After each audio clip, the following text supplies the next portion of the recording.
forever for history. Oh my God! There's no way. Fabiano on smiling. This is immortality stuff. MVL is on the doorstep here. Look at the confidence that he's playing with. It's all over. 12 seconds. G7. Maxime Vachier-Lagrave is the winner of the CrunchLabs Masters. Black simply takes and goes rook d1 and picks up white's bishop, and he'll let his clock run out.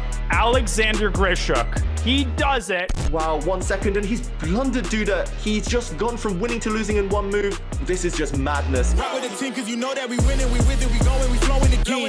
Magnus Magic. He's done it again. When you need to win against Magnus Carlsen, not sure what to recommend. This is just knockout. Is he trying for a stalemate trap there? That was so sneaky. Really, y'all don't know this, y'all in danger, I'm a threat.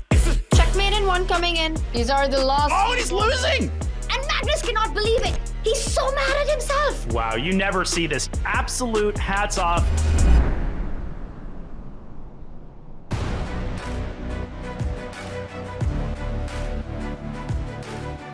We're ready, the players are ready, and in just a few minutes, action starts. Welcome everyone to our coverage of the Julius Baer Generation Cup. Today, it is the losers quarterfinals and a big winners final. Welcome, I'm International Master Tanya Sachdev, and alongside me, Grandmaster Arthurs Nixons. Arthurs, what are you most looking forward to today?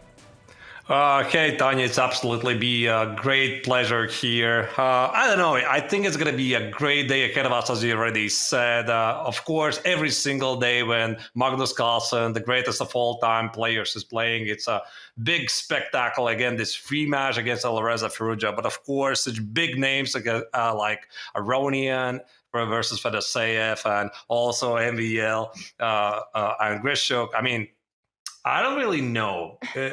Which match to choose? It's a good sign when it's hard to pick, and we're going to have all the fun, but the players have got to be feeling the pressure because this is the final event before the season end final. The $500,000 season end final, which has been announced for Oslo, starts on December 17th. Mark your calendars. It's going to be epic. It's going to be in the beautiful city of Oslo, and we're going to see some beautiful chess by 8 of the world's top speed chess specialists. This is the Julius Baer Generation Cup. You win it, you punch your ticket directly. The other way to get there is through tour standings. Arthurs, the players have got to be feeling the pressure at this moment of the event.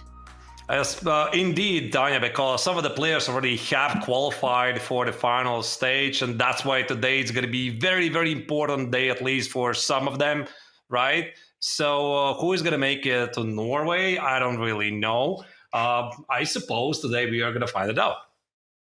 Well, 5 already have. We'll talk about that later, but let's bring up our bracket because 2 players have already been eliminated from the event. We started with 8 players in the winners bracket, and then we saw Maxime, Jan, Fedoseev, and Arjun Arigasi drop down. Now today we see Magnus and Alireza. They've gone all the way through in the winners bracket. You know what, others? Chess is a world of Magnus versus Alireza in speed chess, and we're all just living in it. Now that's coming up later.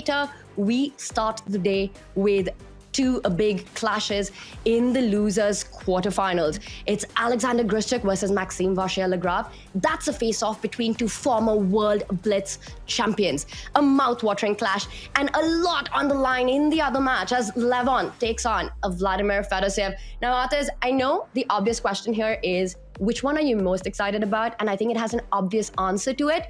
But let me just switch that around. Which one do you think, which matchup, which clash will give us the most fireworks? Actually, Tanya, it's very tough to choose because when I'm looking at these pairs and considering how they played against each other, for example, Aronian in their past matchups against Fedoseev, he was victorious, defeated him in 2 couple of mini matches. However, Fedoseev comes from Budapest with a lot of fresh emotions. So he defeated in round 9 of the Budapest Olympiad Magnus Carlsen. So he probably proved to everybody, most notably himself, that he is not afraid of anyone. He can defeat the best players in the world. So he was leading Team Slovenia in the Budapest Olympiad almost to the medals. Unfortunately, they ran into the Team India in the final round. They lost crushingly with half point against 3.5 points, but he is on fire. But Tanya, I mean, talking about Aronian, he also was on fire. He was playing on fourth board for Team USA, essentially clinching a silver medal on board 4. So both of these players are in a great shape. Couldn't agree more. So Arthurs is excited about Levon versus Fedoseev. Chat, get involved. Tell us which matchup do you think is going to be absolutely thrilling to watch. We've got 3 big ones coming up. Of course, we start with the losers quarterfinals. What's on the line? Of course, it's big prize money, it's glory, but it's also tour points, because that's the way to get to Oslo. You either win one of the 4 events, this is the final one, or you get enough points on the leaderboard to qualify for the Oslo CCT finals. Now there we have it. We've got Alireza Firouzja, Magnus, Carlsen, Maxime Vachier-Lagrave with that tournament victory. They're already through. Jan Nepomniachtchi, he doesn't have a tournament win in this CCT season, but enough points that make him uncatchable. He is going to fly to Oslo. This is where we stand, Arthurs, with our tour standings, with our tour points. What kind of shuffling around are you expecting? What stands out to you in our table? Yeah, I'm not entirely sure. Like I already said, both of Aronian and Fedoseev today, they have very critical matches, and they're desperately fighting for these final 3 spots to Oslo. Probably for some of them, it's not going to be enough only to play well. Some of them might be looking behind the shoulder how their direct competition is playing, so it's going to be fun. It's going to be fun, and a big shout out to Julius Baer, our official wealth management partners of the Champions Chess Tour, for presenting those tour standings and for supporting the Champions Chess Tour. Now, 5 spots have already been claimed for Oslo. Let's take a look. World number 1, Magnus Carlsen, was the first to do it with the CrunchLabs Masters.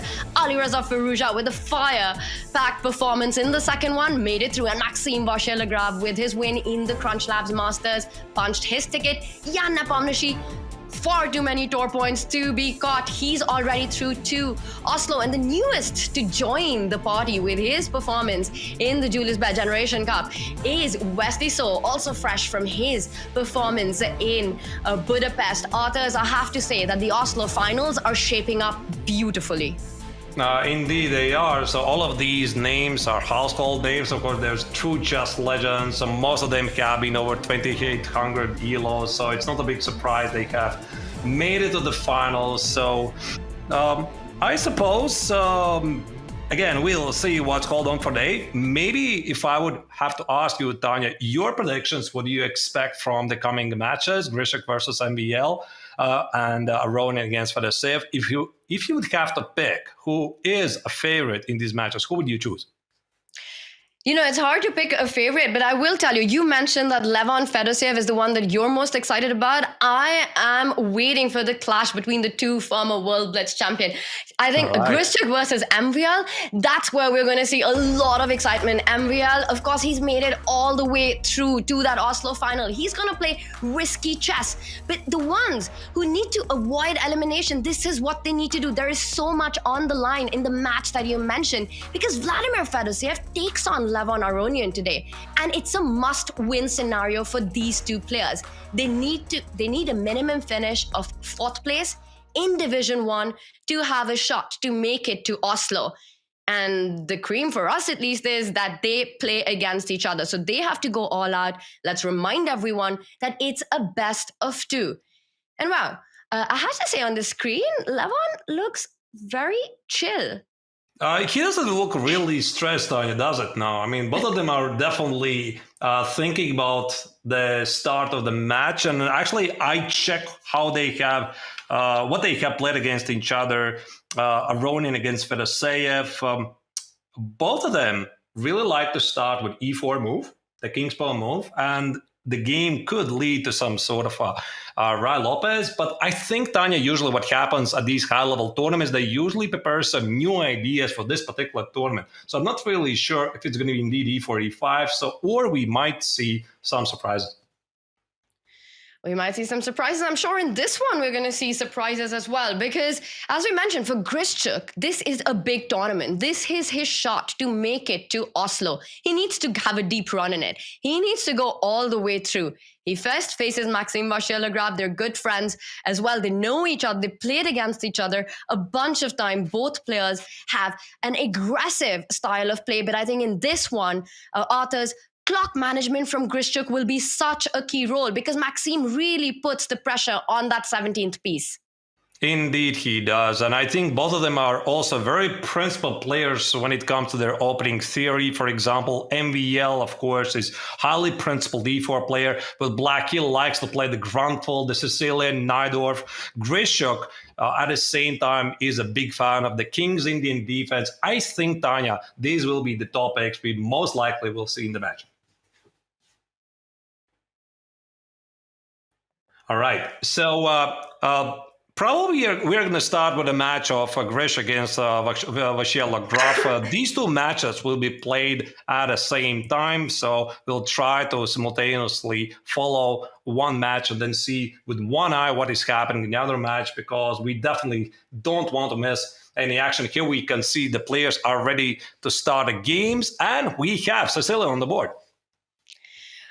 We do, and no surprises on that, right? Because the players want to play an open Sicilian, and we see the e6 line, the kind of Paulsen-Taimanov setup, knight to c6. We saw some of this happen yesterday as well, and it's the first time that Maxime slows down. He definitely knows what he wants to do, but he's just deciding. Now, I am surprised with this move.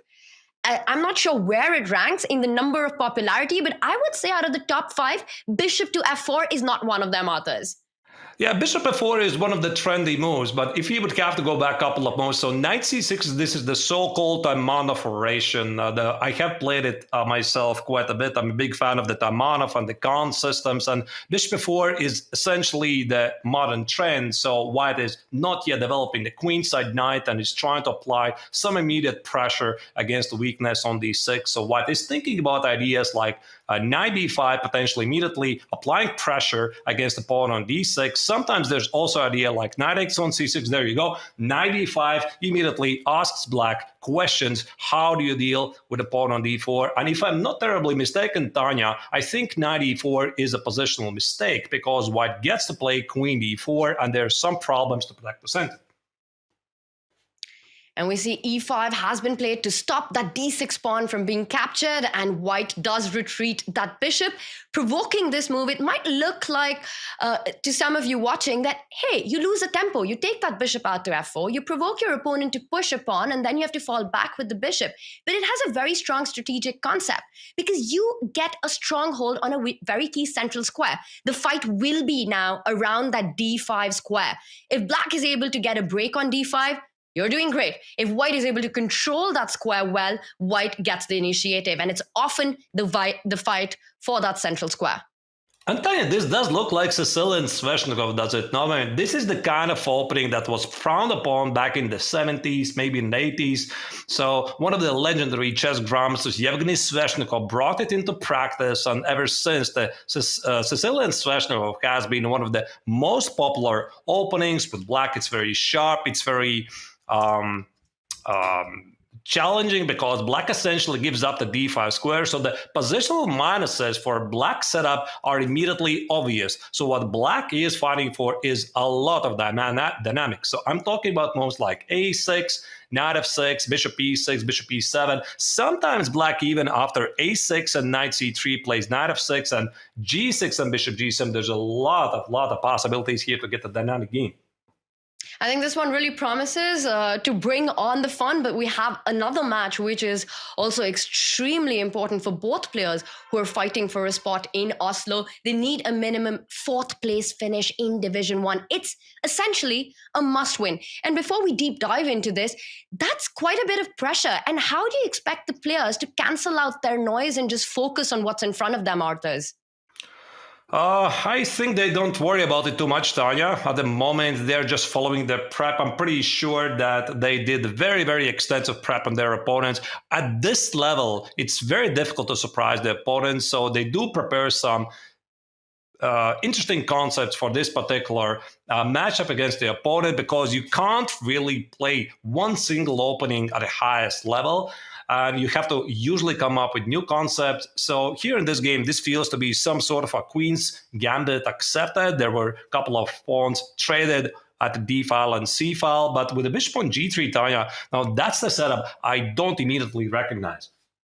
And that's the right side of our screen. Fedoseev, aka the big fish, taking on the artist Levon Aronian, who's playing with the black pieces. And perhaps we can just quickly jump into that one. It does appear to be a very symmetrical position, as we can see with the pawn formations, exactly the same. The bishops have been developed at that right spot. But as you very rightly pointed out, that light squared bishop on c8, it's eyeing the b7 square, but it's still a few moves away from getting itself on that diagonal. Yes, it might look like the position's balanced, but white is slightly ahead in development. I like how you put it, Tanya, because this really resembles me one of the perks of playing well the Catalan opening. So this doesn't look like a Catalan, but very often when you trade both C and D pawns, you do get it. So in the Catalan, the light square bishop is on G2, and black has some problems with the light square bishop here. And don't let it fool yourself, dear viewers, even though you think this is a symmetrical position, and very often the club level players think that, I mean, when there's symmetrical pawn structures at the queen side and the king side, probably it's equal. No, it really matters how active are your pieces. And I really like here white's chances, Tanya, because Vladimir could play something like bishop d6, trade off the bishops, potentially put a king on e2, and then in the long run exploit some problems that black has with the light square bishop.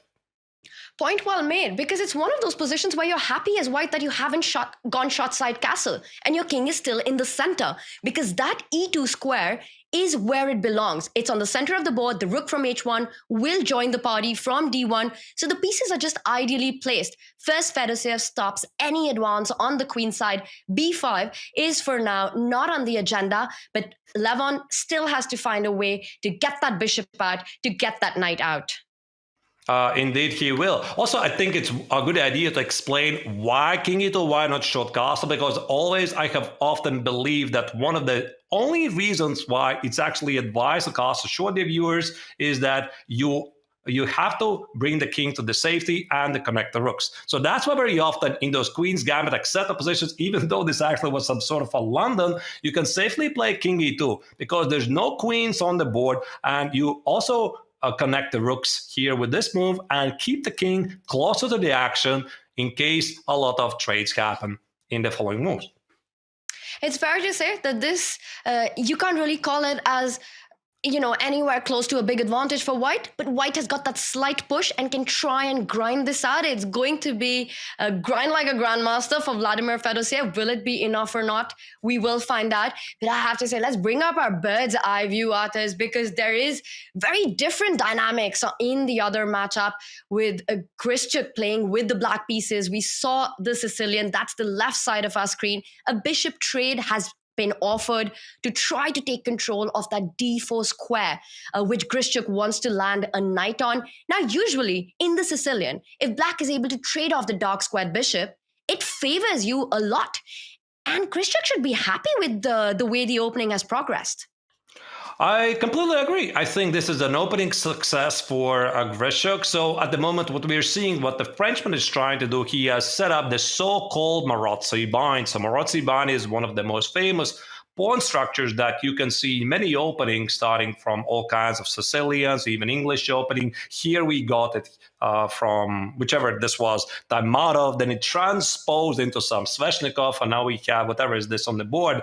But yeah, so what white is trying to do with the so-called Marozzi bind, the idea is to squeeze the opponent out of life. So white played these pawns on c4 and e4 to make sure there's no breaks like b5, d5, and potentially even f5 on the board. So MVL is like, okay, fine, you got it. You're going to trade the dark square bishops, but in the long run, your pawn on d6 is going to be a problem. Is he right?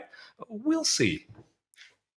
You've pointed out all the strategic concepts, but perhaps there's even more, because it also looks like Grischuk has got some concrete ideas in the position. That last move of the knight jump to b4, it has a direct threat. Yes, the bishop can fall back, but guess what? The other knight can jump forward to c5 as well and start threatening a knight d3 fork.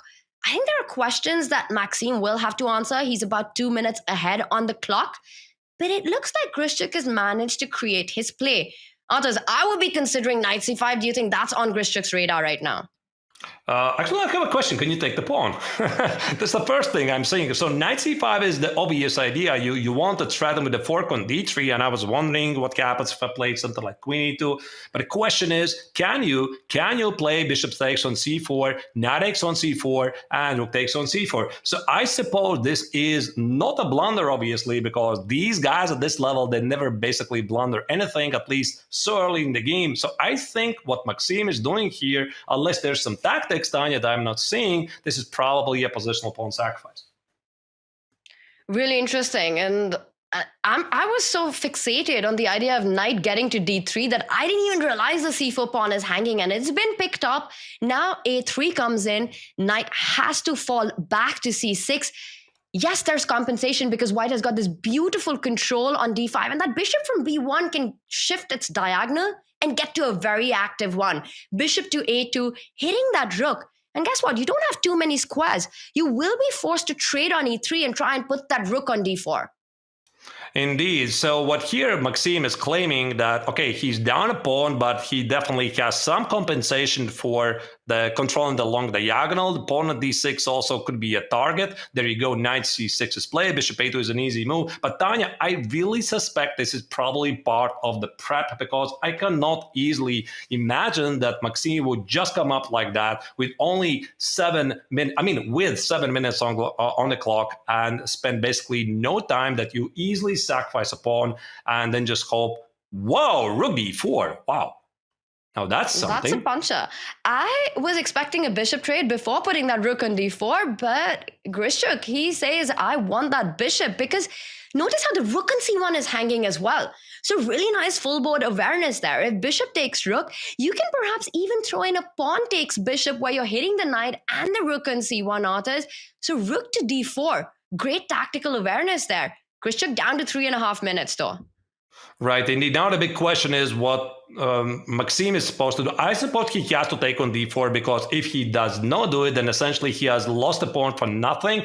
I'm trying to understand what happens after b4. You know, it really amazes Tanya how they think at the highest level, because while I'm trying to figure out what happens after bishop takes on d4, what happens after knight e5, they're thinking so quickly that suddenly b4 is like the third option I have not even started to consider. It's amazing. b4 would not have been in my top 5 candidate moves in this position, but it's also so fascinating to watch the top players make use of every single element of the game. Maxime knows that if he can put pressure on Grischuk's clock, that will play out to his advantage later on. He keeps up the speed. Grischuk responds as well with the move 8-6, so still the rook on d4 is on pre. Now, I just want to point out one line, that if bishop takes rook, I was thinking pawn takes bishop is possible, but I think we can completely ignore that, because f4 would hit black's bishop as well as stop that diagonal. And this is not what you want. Maybe you have some compensation, but it doesn't look enough. I think after bishop takes rook, black's simply going to do the same. Bishop takes c1.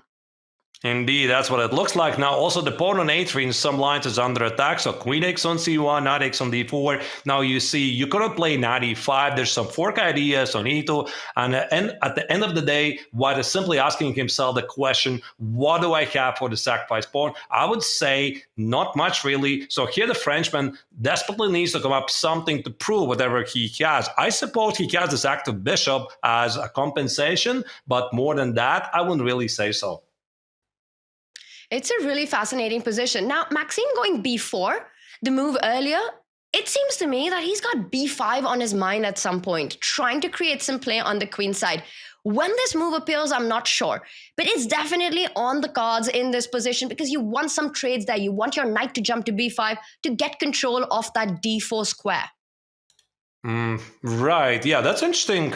Unknown. He plays queen e2 instead, so I suppose he wants to delay the decision to capture on d4. Now, bishop e3 is a very easy move for Grischuk, because Emil essentially wasted tempi for playing queen e2 and queen e3. And now the more we are looking at this position, I'm starting to wonder, does really Maxime have any compensation here? I don't know. I'm starting to like black. Easy to forget. He's down a pawn. He sacrificed that pawn on c4 about a year ago, and black's got a nice rook planted on d4.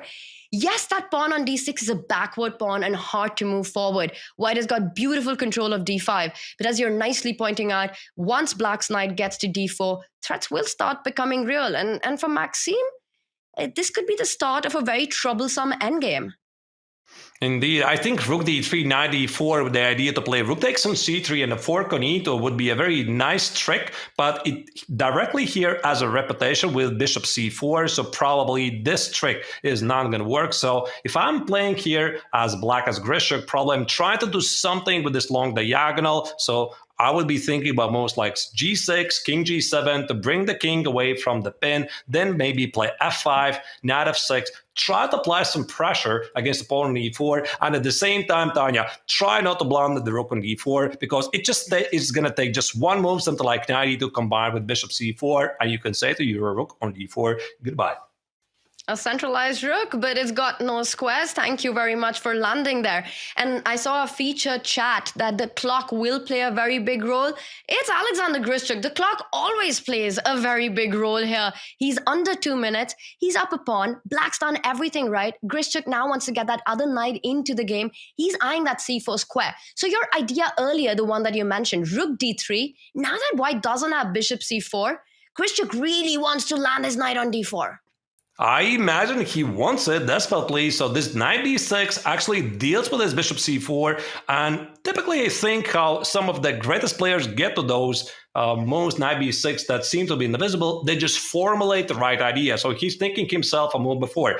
I cannot play rook d3 with knight d4 idea. Why? Because there's bishop c4. So Grischuk asks himself, how do I improve the idea? I have to take care of the c4 square. How do I do it? There you go. Knight b6 is on the board.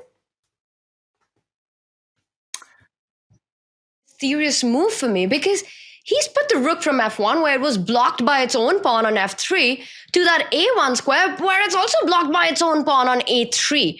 So rook to a1. What does Maxime have in mind? How do you explain this move? Because Grischuk just goes through with his plan. I think he just wants to protect the pawn on a3 in some lines. Let's say, indeed, after knight e5, there's going to be a trade on d5. And then if this happens, the pawn on a3 is under attack. But this marks as a question by the engine. So the big question is, what happens after rook takes on a3 and, for example, knight b6, knight b4? There's some lines that you have to calculate immediately. Also, the knight d4 jump, Tanya, Grischuk's original idea now is a possibility. It really is, because it comes in with a big tempo. And to everyone, we have a second game going on. We've got our eye on that one as well. And maybe it's a good moment to bring up both our boards side by side as the players go into that under 3 minute zone in the Fedoseev versus Levon matchup. Now, we were talking about how the endgame will favor white. This is crazy stuff, because white has got a rook. Meanwhile, Levon's got 2 minor pieces for a rook, but is down also a bunch of pawns, 2 to be exact. How do you assess this material imbalance in this endgame, Arthurs? Well, it is incredibly difficult to evaluate, especially with so little time on the clock. In theory, Tanya, obviously, 2 minor pieces against the rook, they're stronger, but 2 pawns and the rook, especially when it comes to an endgame, they should be stronger. So I think it's a good idea to think about in the long run, the dream position for white. If white is going to manage, for example, to trade the rooks, trade a pair of knights, and somehow push forward those 2 pawns with the strength of the rook's help, then white is definitely better. But what I'm really afraid for Fedoseev here, Tanya, is that those pieces that black has, the knight on f6, knight on e7, the bishop on d5, they look really menacing, and black suddenly is very active. Indeed, rook c2, knight e4, I start to like Levon's chances a lot. I completely agree with you. When you've got the minor piece imbalance against the rook, you're actually looking for ways to attack the white king. And it just looks like once you win that f2 pawn, the g2 pawn will be incredibly weak as well. Things looking great for Levon on this one, Arthurs. But I'm going to leave it to you, because I've got my eye on the other board. Also excitement on that whenever you want to jump back to it, because I just want to point out, Grischuk is under 50 seconds. Oh, Magnus, then we immediately have to go to that game as well because Grischuk, of course, is a notorious time trouble player. I mean, some people like the joke that Grischuk needs to get down to the last 30 seconds. Then he really starts to play. He uses his time as much as he can in the opening phase. So he's a notorious time scramble, mostly in the classical chess, but he's an amazing blitz player, former world blitz champion, and he knows how to make these decisions precisely with only seconds on the clock. G4, wow, huge move. One of those decisions as you're talking about. How incredibly fascinating it is that one player for whom time trouble is almost like a disease. We see him come under time pressure every single game, is the world blitz champion. And that just shows that even with little time on the clock, his quality of play is super high. And this move G4 is exactly an example of that. He wants to obliterate White's pawn formation on the king's side. He's inviting White to capture a pawn. It looks like a free pawn, but no, thank you so much, because that rook jumps to the 4th rank and both your pawns are going to be hanging. One of them is going to be falling and the rooks will be super active. Maxime takes the bait, but this could get very dangerous for White's king now.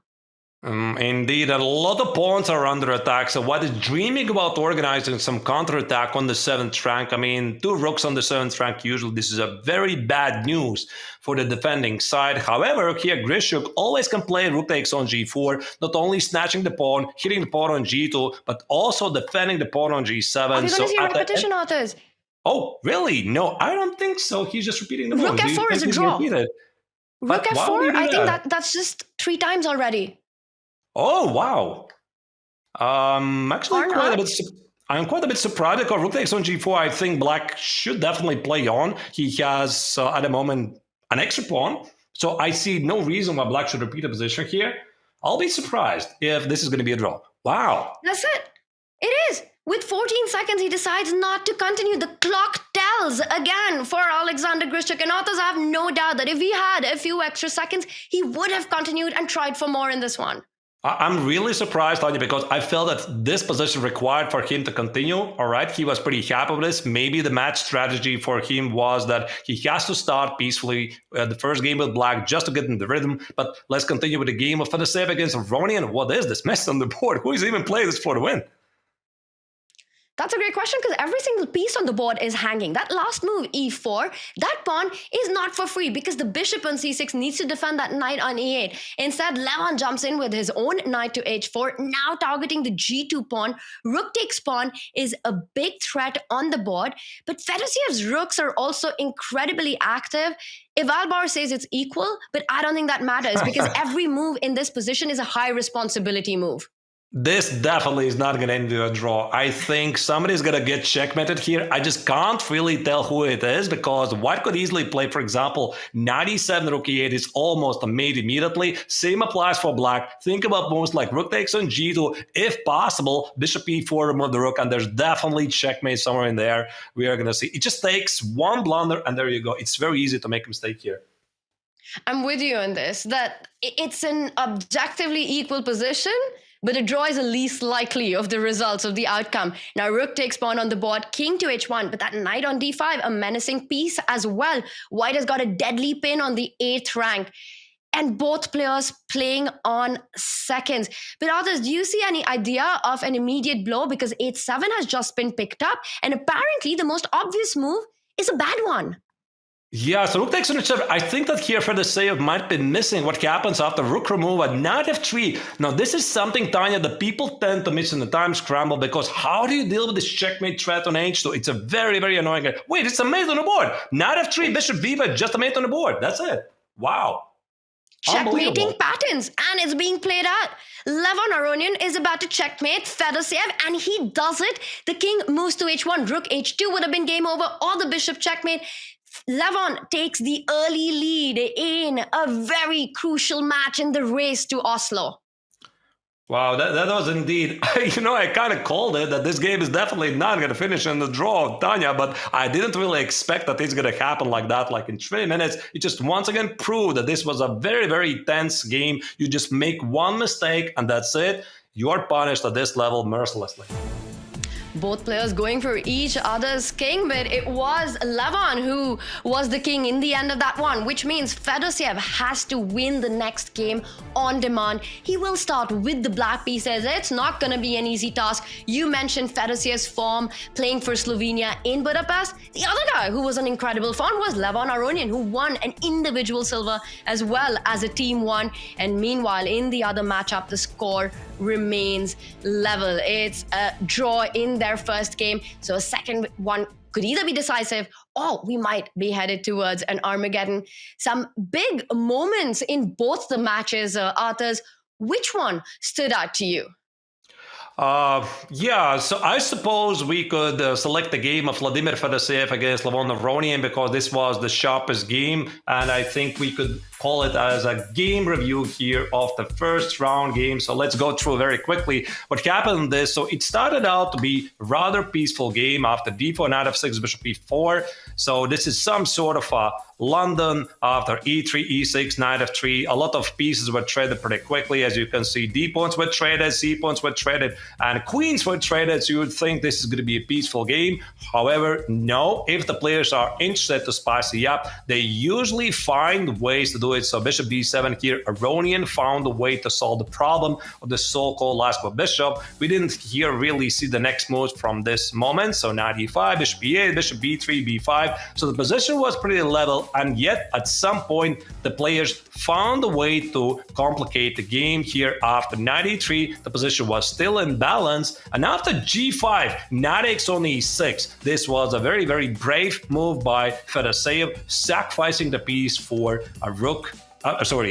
Two minor pieces for a rook and 2 pawns. Bishop e6, bishop takes on c8, and now important bishop c4 check, intermezzo check, king f3. Tanya, actually this feels already like a mate on the board, except it was not. So there was a very, very crazy scramble from here this moment. Both players were trying to attack their kings, and then came this critical moment. Rook takes on f2, rook d8, knight e8, e4. Very, very difficult to follow what even is going on here. Both of the players are trying to checkmate, and here came down the critical moment where Fedoseev apparently had to go for a draw. So the correct move here, Tanya, was to play knight f6 and threaten to repeat the position.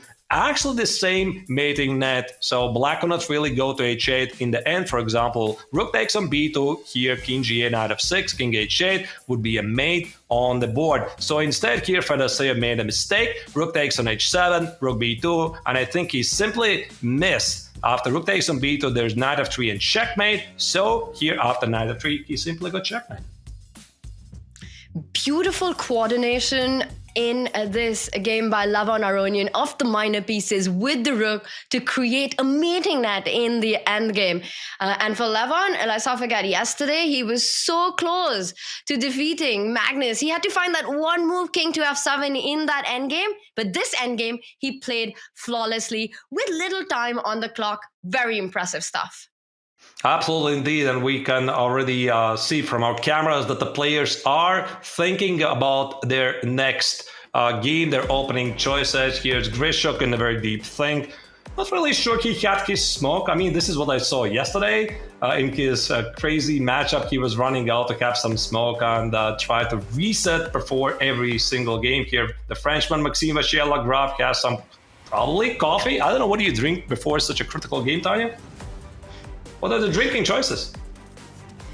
We see everyone has their own, whether it's tea or it's coffee, or for a certain world number one, we've often seen him go the orange juice way, but right now they need to get all the energy that they can for this next round. For Fedoseev, it is a must-win game. It's a must-win match for these two players because Oslo is on the line today for them. If they want a shot, they need to beat their opponent. For Fedoseev, he starts with the black pieces. What kind of strategy are you expecting from him in this final rapid game?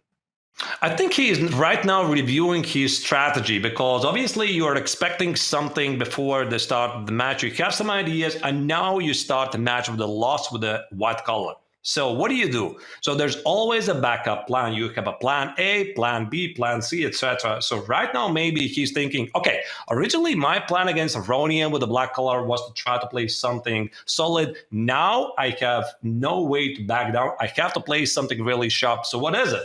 I'm not really sure, but definitely, Tanya, I think it's going to be something very provocative because Fedoseev has nothing to lose.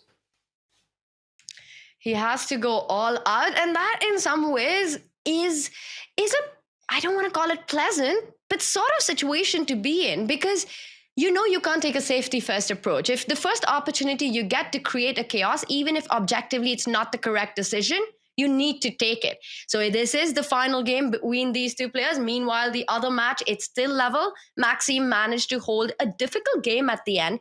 Impressive stuff by him. Down upon, finding his compensation, proving it against Alexander Grischuk. The clock played a big role. And then this one, Fedoseev looking away right now. He's looking into the future about how he wants to start. Are we expecting the King's Pawn opening by Levon? Yeah, actually, I think, Tanya, this is what Aronian was. Oh, there's a couple of more moves incoming. For some reason, we jumped to the game of Grischuk against Maxime Vachier-Lagrave. So about Aronian's game against Vladimir Fedoseev, I suppose we'll see. But what is this opening, actually? D4, D5, C4, C5? Or some sort. Okay. I don't think I've actually seen this before. But the players are blitzing out their moves fast and quick. It looks like it's an opening that they are quite familiar with. Grischuk has managed to get the bishop on the long diagonal, so it's a strong piece. And Maxime immediately advances on the queen side, asking questions. That a-pawn isn't stopping there. At some point, which is right now, it moves even further, and we might even see it get to a3. But for now, knight c7 is a threat, and apparently king to d8 is the way to stop it. I mean, Tanya, all it took is just 1 minute to make the first double exclam move of this game. So knight b5 was threatening with a fork, and king d8 played very quickly. So this probably proves only 1 point that both of the players are still within the prep. I don't really know this particular setup. So it was knight f3. If I'm going to show you very quickly the opening, knight f3, d5, d4, knight f6, c4, c5. Very rare line, but this is exactly what you need for a surprising game. So it appears that the Frenchman is well within the prep, but most importantly, Grischuk knows. All right. Absolutely. And Grischuk now takes a think after Maxime develops the bishop to e6. I would think you really want to get your rooks into the game as quickly as possible. That knight in the middle, you want it to be better placed. Meanwhile, Maxime, yes, he's prepared. He knows what he's doing. But it looks so odd as well. It looks like one of those prep authors which you use for this one game, for a really critical game, because you know the next time you will not have the same power when you play like this with black. Yeah, I think this is typically what happens at any level. You just prepare certain variations for just one particular game. And I think this is one of those opening surprises for Maxime that he had prepared against Grischuk. However, Grischuk is still within the prep. Bishop c4 marks as a potential miss. However, Tanya, for me, this looks like a perfectly normal move. Drive away the annoying knight from b5 so that you can safely play something like king c7 or bring the bishop on d6 and finally complete your development. So the engine here gives some advantage to white. I'm not really sure why, because it seems that black has done nothing wrong and probably can complete development with moves like bishop d6, king e7, rook d8, rook c8, see what happens. Nicely broken down. And Maxime thinking what he wants to start with. That bishop, the dark squared bishop, definitely needs to come out. Let's bring up our other game as Maxime takes a think at this moment of how he wants to proceed in this position, as Fedoseev is in a must-win on the right side of our screen. The queens in this one are still on the board. The bishop has just come out to g4 and has been given a question mark. Looks like a very natural developing move to me, Arthur, as you're pinning that knight to e2. You know, you're also vacating perhaps a potential queenside castle is what you're looking at. Though I do feel that that might walk under fire with a3, b4 coming in so quickly and that f7 being a tender spot. Yeah, indeed. So here, Black chose to play the Scandinavian defense, which is a very, very sharp combination, given the fact that Fedoseev has no way to back down from this moment. He needs to play with the black color. This choice is perfectly understandable. But one of the big ideas of the Scandinavian defense, why Black plays, if I'm going to show again very quickly, the first opening moves: e4, d5, queen d5, knight c3, knight a5, queen a5. Why this is done? Because Black essentially is hoping that White is going to play d4, be very aggressive in the center, and then with this long castle, apply some pressure on d4. Guess what? That's why Levon decided to play d3 and make sure that you have no counterplay against the pawn on d4, because it simply is not there. Scandi becoming a bit of a mainstay in a situation where Black needs a must-win result to try to create dynamics and imbalances early on. And that happens because on the very first move, the E and the D pawn get traded off. So you never end up with a symmetrical pawn formation. Now, we see some moves have been played, and after that last one, I don't believe Black's king will find safety on the queen side. Eventually, short castle is what I am expecting. Right now, queen to f5, there's a direct threat on that bishop on f4, traded off, lots of trades, but given the mat situation, that should favor Levon.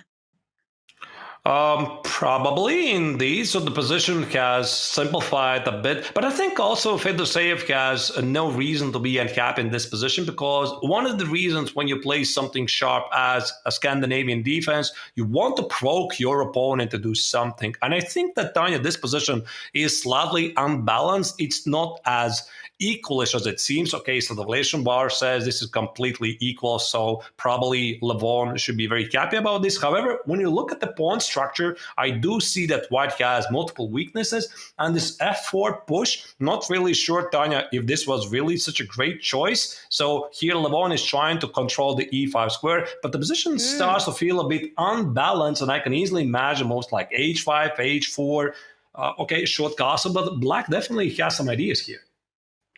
You know, you're pointing out f4 defending e5. I wonder if Lev's got knight g3, f5 ideas as well on his radar. You need to time it correctly, because you can't allow Black to build a center. If Black has the option to push that e pawn forward, that could be something that's not ideal for White. But I would be worried as Black to make sure that I have a good response to f5. That's a good question indeed, how to deal with this. You know, actually, this is one of the reasons, Tanya, why I really like Levon, because he is not backing down from a big fight. And if Fedoseev comes at him and says, let's go, let's have a big fight, Levon's like, okay, you got it. Okay, let me play something like f4 and knight g3 and f5. Even though I just need to join this game, you got it. Let's make it interesting. I'm a huge Lev fan as well. And at the closing ceremony at the Olympiad, the Indian men team and the women team were sitting together, and Levon came and he congratulated the men team. And I was very upset that he didn't come and congratulate the women team, but he eventually did. And that just made the Olympiad closing ceremony even more special for all of us. And it was Gary who said it, right? That the chess world is a better place when Levon's playing well. And we saw an incredible performance by him in Budapest. And right now, things looking good. He's leading the match. He's setting up those creative ideas that he's so known for. Queen to h4. You know, when your opponent plays these kind of moves, even if there is no direct threat or an attack to your king, psychologically, it becomes a factor, because you're always watching out for ideas like knight g3. You're always watching out for rook lifts from f3 to h3. And I wonder if it might be time for Black to consider a queen trade with queen to g4. But once again, if the queens come off the board, the winning chances for Fedoseev perhaps drop down. Maybe. At the same time, he might organize some counter-strike at the queen side if the knight from e2 goes away. So Fedoseev already is prepping to play knight e4. But I really like this move h3, Tanya, because here Lev essentially says, I don't want to trade queens. So in case here, instead of h3, if Levon would have tried to play knight g3, this would allow Fedoseev to checkmate white queen with queen g4, and then just try to play the slower game at the queen side, where white has already committed some weakness. So here with h3, Levon is trying to spicy up things, and then I don't really know if it's going to be knight g3 or maybe even some spicier move like g4, knight g3, f5, get away the pawn on e6, and if the pawn is gone, then the bishop on b3 might actually join the game with a lot of action. There you go, g4 is on the board. G4 for the score, and this is Why? This is the chess that we love from Levon Aronian. He needs only a draw, but he's not backing down. He's going for it. And a queen trade was offered. He decides to accept it. The pawns have got a lot of mobility on the king side. And that f5 move is always on the radar at the right time to try to destabilize black's pawn chain in the center, to activate that bishop on b3. I'm really liking Levon's approach. He played actively to get into an endgame where he's the one who's pushing.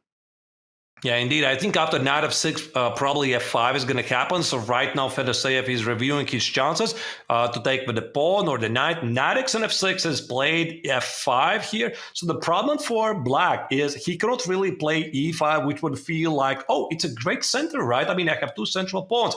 However, after g5, you're dropping the pawn on d5, which is not well defended. So here, Fedoseev is attempting to generate some targets at the queen side. So Ancient here, Tanya, marks this as a mistake. To me, it looks perfectly human. Very human and a very practical choice. When your opponent is playing on one side of the board, you want to create activity on the opposite flank. He's trying to create his own set of weaknesses here, Fedoseev, forcing Levon to take a decision. To me, the decision seems to be around pushing that B pawn forward. He first decides to trade on e6. You never really want to open up that A line and create a target for yourself on a3. Oh, actually, now that I see where's the problem with black's position, because after f takes on e6, there's going to be b5, as you already said, knight e4, oh, even rook e1. Rook e1, that's a mysterious move. Why not b5 and knight e4? I felt that if I'm going to go back here, after b5, knight e7, knight e4, I felt that there could be problems for black to defend the center. Now play rook e1, and if black plays e5, you can start to bother the center with knight f3, g5, rook e1. This made a pretty easy target. Levon played very quickly rook e1. Probably still a great move. I loved your suggestion, though. That knight on d4 looks amazing, and if allowed into f5, thank you very much for getting that knight there. Rook e1 still eyes that e6 weakness, and the knight from e2 can jump to f4, b5, always in the air. But the big question here is, what happens if black snaps up that pawn on b4? Not giving the time to go b5. Pawn takes pawn, knight takes pawn. And I'm guessing Lev still wants to jump in with his own knight to d4, trying to win that e6 pawn eventually. And I think we're going to see this line being played out. Yeah, the problem also here for Fedoseev is that, okay, he's going to equalize the position with knight x on b4, but he needs to win this game. That's why here Aronian has much better situation, because he can play with a draw in the pocket. He can make the choices that give him an equal position, risk-free position, and it is Fedoseev who always has to find ways to complicate a position, and this is such a difficult position to be in. It's a real tightrope to walk on, because how much risk can you actually take? Because you could just end up busted in this endgame. And the more risk Fedoseev is taking right now, we see his position is getting worse, because that knight on a5 right now is out of the game. And the computer's pointing out the best move. I'm already looking at that knight from e2 jumping onto d4. Whenever that happens, others, it's going to be very difficult for black to actually hold on to that e6 pawn, which is the key pawn to defend the d5 pawn in place.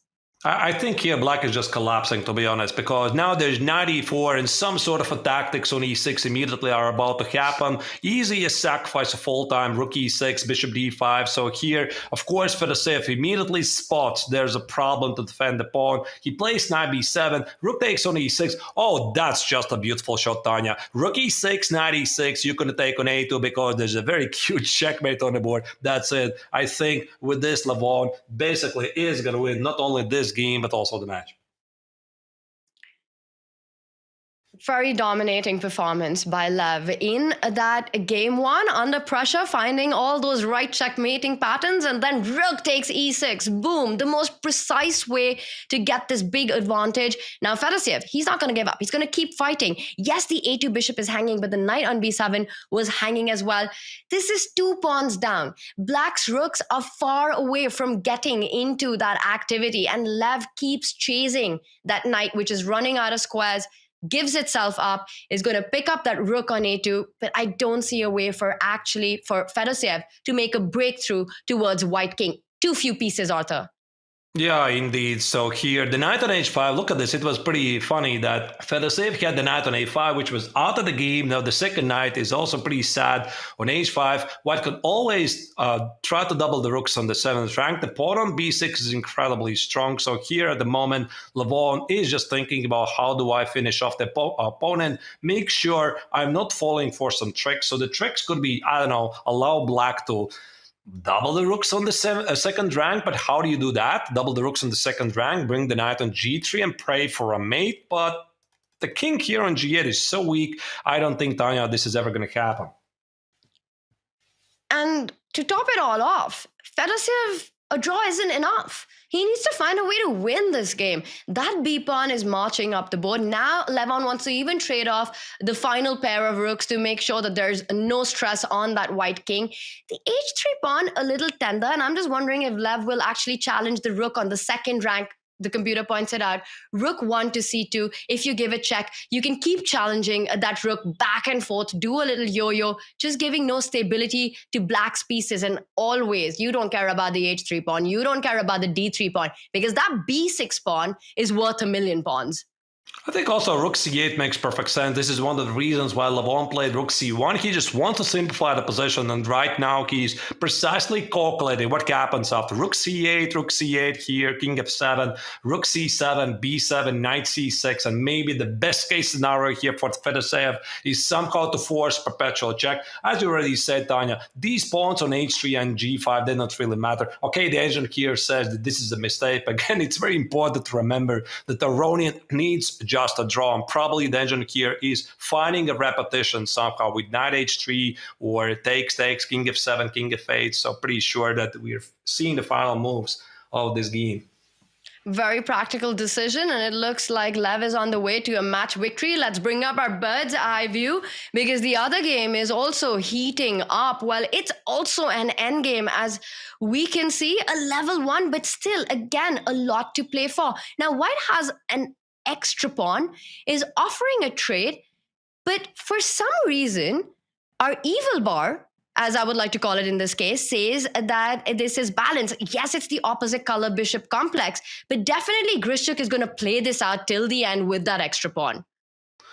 Indeed, he will. So I don't really know what happened before. Probably MVL sacrificed a pawn for an active defense. By the way, this is something I've noticed in MVL's game, Tanya, that he very often solves the problems of the openings, or if he's having a slightly passive position. He's a very practical player, obviously one of the greatest players in the world, and he really likes to sacrifice a pawn to get away from his problems. So that's why here he's down a pawn. Probably he had some problems in the opening before. Now, because of his piece activity here, this amazing rook on c3, knight on d4, the bishop on c7, at some point, if you get to position it on the a7, g1 diagonal with rook a2, it's very difficult here for Grischuk to win this game. So he has this extra pawn, but at the same time, he has to be careful because black could easily take over the game here. And that's always so impressive about these top players. It's always piece activity and initiative over material. And that rook on c3, which you called awesome, it's going to get even more awesome on that second rank once it lands on rook. Once it lands itself on c2, the e-pawn pushing forward to e3 becomes a big threat. The bishop can line up, as you pointed out, on that a7, g1 diagonal. So Maxime Vachier-Lagrave is asking questions despite being down a pawn. Compare each of Maxime's pieces to its counterparts, to Grischuk's pieces. The rook, more active. The bishop has got more targets. White's bishop on f1 doing nothing. That knight on d4, a beautiful piece. Rook c2 played, e3 coming in next. Yes, White can give a check on c4, but I don't see a follow-up after that. Maybe that's the path. Knight c4, knight e3, but you lose the a2 pawn then. And the rook b2 perhaps to draw away the rook from the second rank. So king c5 is a nice move. And if White is not going to play rook b2, I think here Grischuk needs to be very, very careful. Although now that the knight on c4 does take care of the e3 push, can he afford to play a4? Black probably is going to position the rook on a2 because that is one of the common practices. You want to position the rook behind the passed pawn. No, rook c7. Here Grischuk has a different idea. What are the chances that we get an Armageddon in this one? Probably tough to say at the moment. If I would have to choose, Tanya, somebody's side here, I would go black. I don't know, for some reason, because I really value the initiative in a time scramble, and black is attacking at the moment while white is trying to solve some pretty difficult problems, meaning at the same time, he's trying to figure out how do I push forward the A pawn? How do I deal with his E3, F4 threats, etc. If you go King G1, there's Knight F3 threats. And when you get to the time scramble, you start to see all kinds of ghosts. And by the way, also at some point, there might be Bishop G5 and E3. So it actually could repeat right here. Bishop C7, Rook B7. I wouldn't be surprised. All right, we might be headed into Armageddon in this one. Meanwhile, Levon on the brink of match victory. Let's jump into that one. We saw the feature chat saying that they predict a Fedoseev, but I don't see him saving this match at the moment. This is the live board. Levon's got an extra rook. Yeah, there's a saying, nobody has made points by resigning early. So here, apparently this is what Fedoseev is doing. However, a rook is a rook, right? So I suppose it's going to be enough. And it's also not enough time on the clock. With 20 seconds to Fedoseev, it's hard to imagine. And of course, Levon's already leading the match. Fedoseev keeps on fighting. This is perhaps his last few moments in the Julius Baer Generation Cup, which if he's out, Otters, it's the end of the road. He doesn't have a shot to make it to Oslo. He doesn't have it, and it's also great news for Aronian, right? Because also Aronian is fighting. So yeah, Aronian lately is really in a great shape. As already mentioned earlier in the broadcast, he played in Olympia for board 4 for Team USA, got the silver medal. So yeah, he's playing fantastic. Fedoseev probably at the moment is simply unhappy about his performance, so the match didn't went his way. But yeah, okay, he's fighting until the final bullet. Actually, here Aronian can just take on D3. No, he's not going to do it. I mean, the rook is a rook. Of course, he could just fix a draw. There you go, there's a resignation. And that's it. 11 Aronian wins 2-0. He advances through for Fedoseev. It is heartbreak. He will not be in Oslo as he gets eliminated from the Julius Baer Generation Cup. In this one, big stakes for Alexander Grischuk. Don't forget, Maxime has already punched his ticket to the season and final. The match so far is level. For Grischuk, he needs a tournament victory to get that ticket to Oslo. Right now, it looks like it's still in balance. That extra pawn has gone off the board. Again, I'm liking Maxime's piece activity right now. That knight on d4, the pawn on e4. Does Grischuk need to be a little careful here? Yeah, this is everyone's game. So what I really like what Grischuk has done in the past couple of moves. He has activated his rook here on the 7th rank. But then again, I mean, can he really take the pawn on h6 at some point?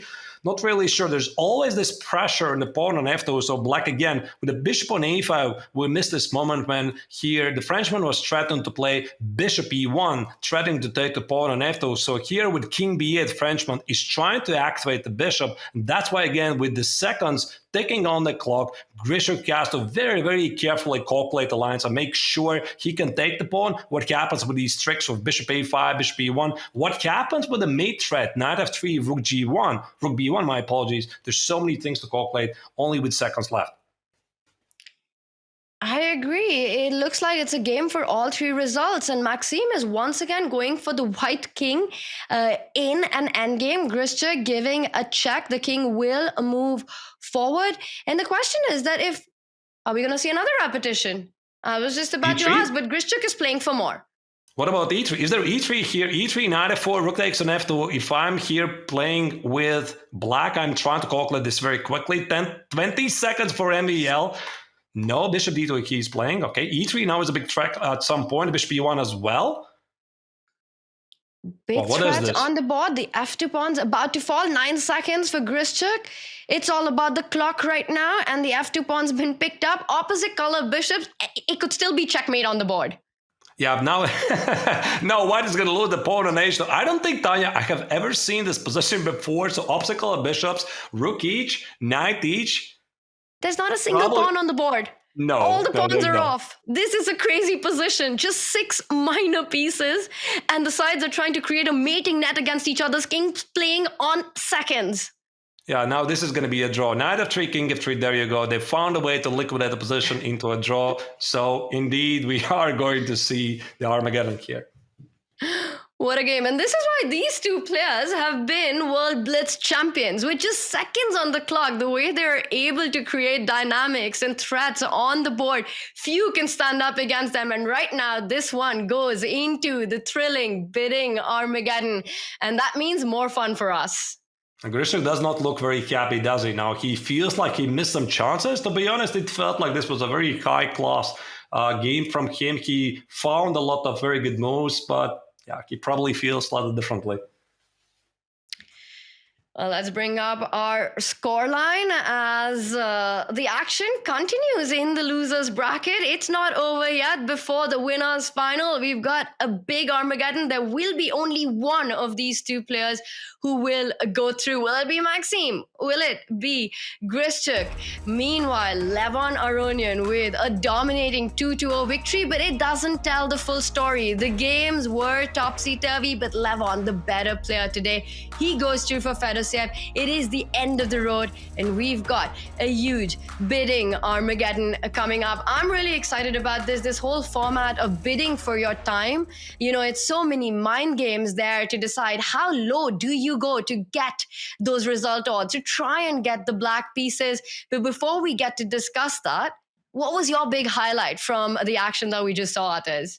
Probably this crazy endgame where Grischuk was finding all the precise moves. And that's why, once again, Tanya, he proves he's a world-class player, because I was saying that from my perspective, I felt that if I would probably play this position from the Black's perspective, because Black was having all those threats with the rook on the second rank and finding tricks. However, Grischuk was very, very precise. So I think this is what sticks to my memory. Maybe once again, I'm going to pick up from the very beginning how this game progressed. So there you go.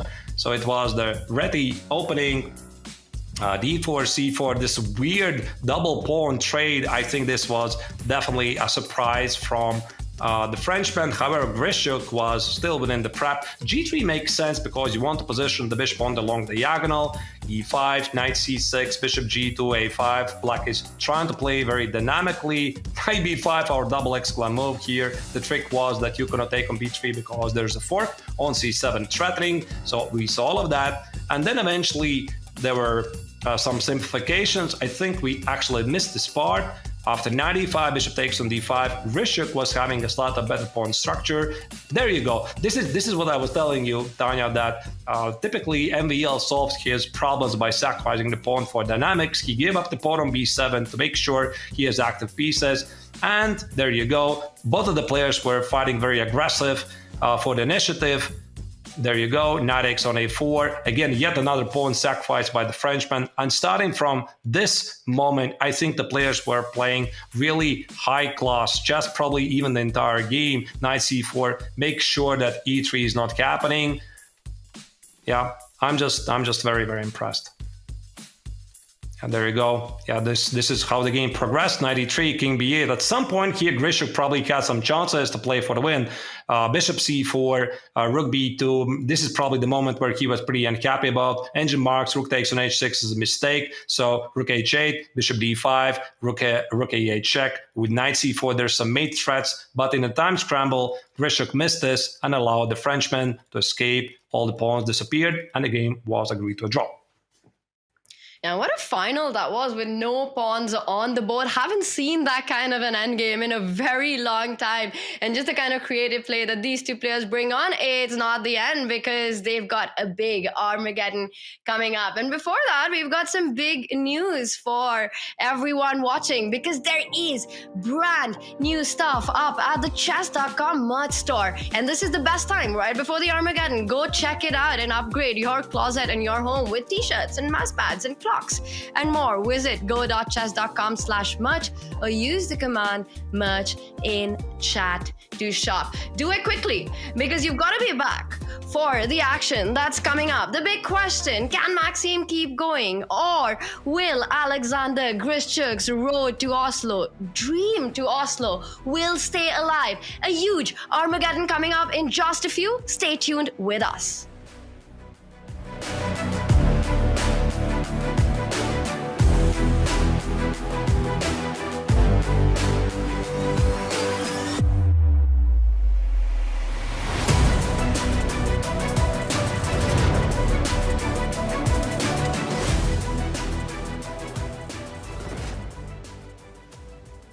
great time here, really. Yeah.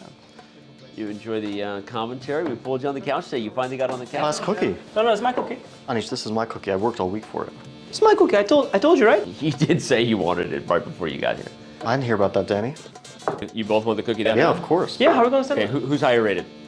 I didn't know you guys act so bad. It's such terrible acting. Things you do for money, I mean. Right, FIDE rating. Who cares about the feeder rating? No one cares anymore, man. Okay, let's settle this on the chessboard. Let's go. All right. Okay, I just no. Okay, stop. That period, I needed money, guys. That period, I was desperate. You're clearly not born to act. I lost the semi-final of GCC, so I really need money at the time. I just heard the news. I have another child incoming, and then Daddy, he offered me to make this video, and I was like, you know, how bad it's gonna be. But that doesn't justify the bad Yeah, I acting. know, it was terrible. Like, It's terrible. My cookie? My Yeah, cookie? no, okay, the script was amazing, but the acting just ruined everything. Yeah, script also, right? Set the clock. Let's settle it on the clock, yeah, for a cookie. Oh, you guys are gotta be kidding me. Switch colors, play again. Again, a draw, yeah, I guess. Yeah, that was the joke. How did you like the scripted though, Queen? We scripted the final combination. How did you like it? Cool, huh? Some nice touch, classy. All right. Just like the script, I think the comedy. Rock, paper, scissors. Yeah, but the final scene is really bad. Let's go. The happy ending, so-called. Oh my God. You guys are hopeless. Okay, we're arm wrestling. Let's go. 3, 2, 1, go. Come on, Fabi, we just did a bunch of push-ups. You guys, this is insane now. It's a cookie. We're taking it to Twitter. Twitter battle? Most likes wins. This is so It was rehearsed! It was rehearsed, okay? It was rehearsed. so cringe. I think it was the highlight of the video. So cringe. It's extremely cringe. Look at that chicken. Look at that. Can I please have a cookie? Yeah. There you go. Thank you. You want it?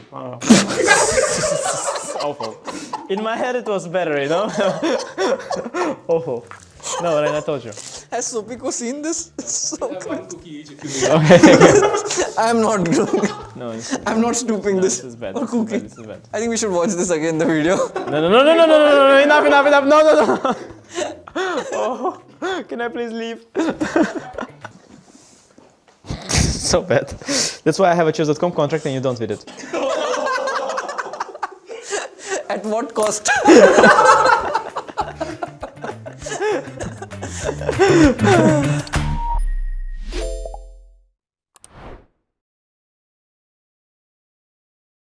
Chess with friends is fun, and Discord is your place to talk with friends. This month only, Discord is joining forces with Chess.com. Win a game against Wumpus, Nelly, or Clyde, and you'll win a free month of Discord Nitro. And watch out for a super secret opponent later in the month. Play them all only on Chess.com.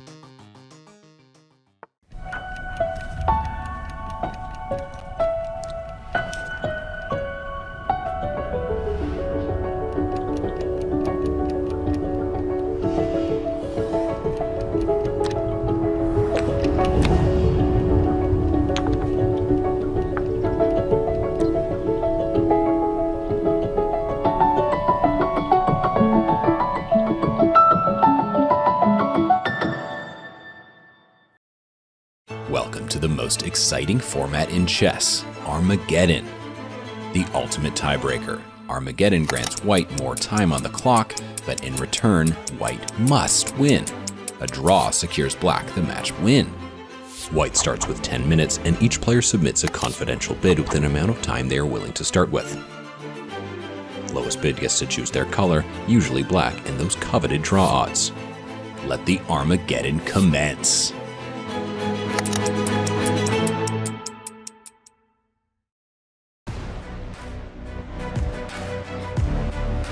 You don't want to close your eyes. You don't want to miss a thing. It is time for Armageddon, and here are the bids. We've got them. Alexander Grischuk bids 7 minutes with 35 seconds. Maxime Vachier-Lagrave wins the bid by 1 second. 7 minutes, 34 seconds. This is mind games.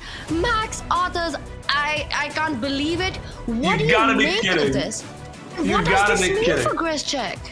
Oh, these are like meta-level mind games, Tanya, because how can you possibly predict that your opponent is going to select 7 minutes and 35, Mind games. you select 7 minutes and 34, only 1 second less, you get the black color and draw odds.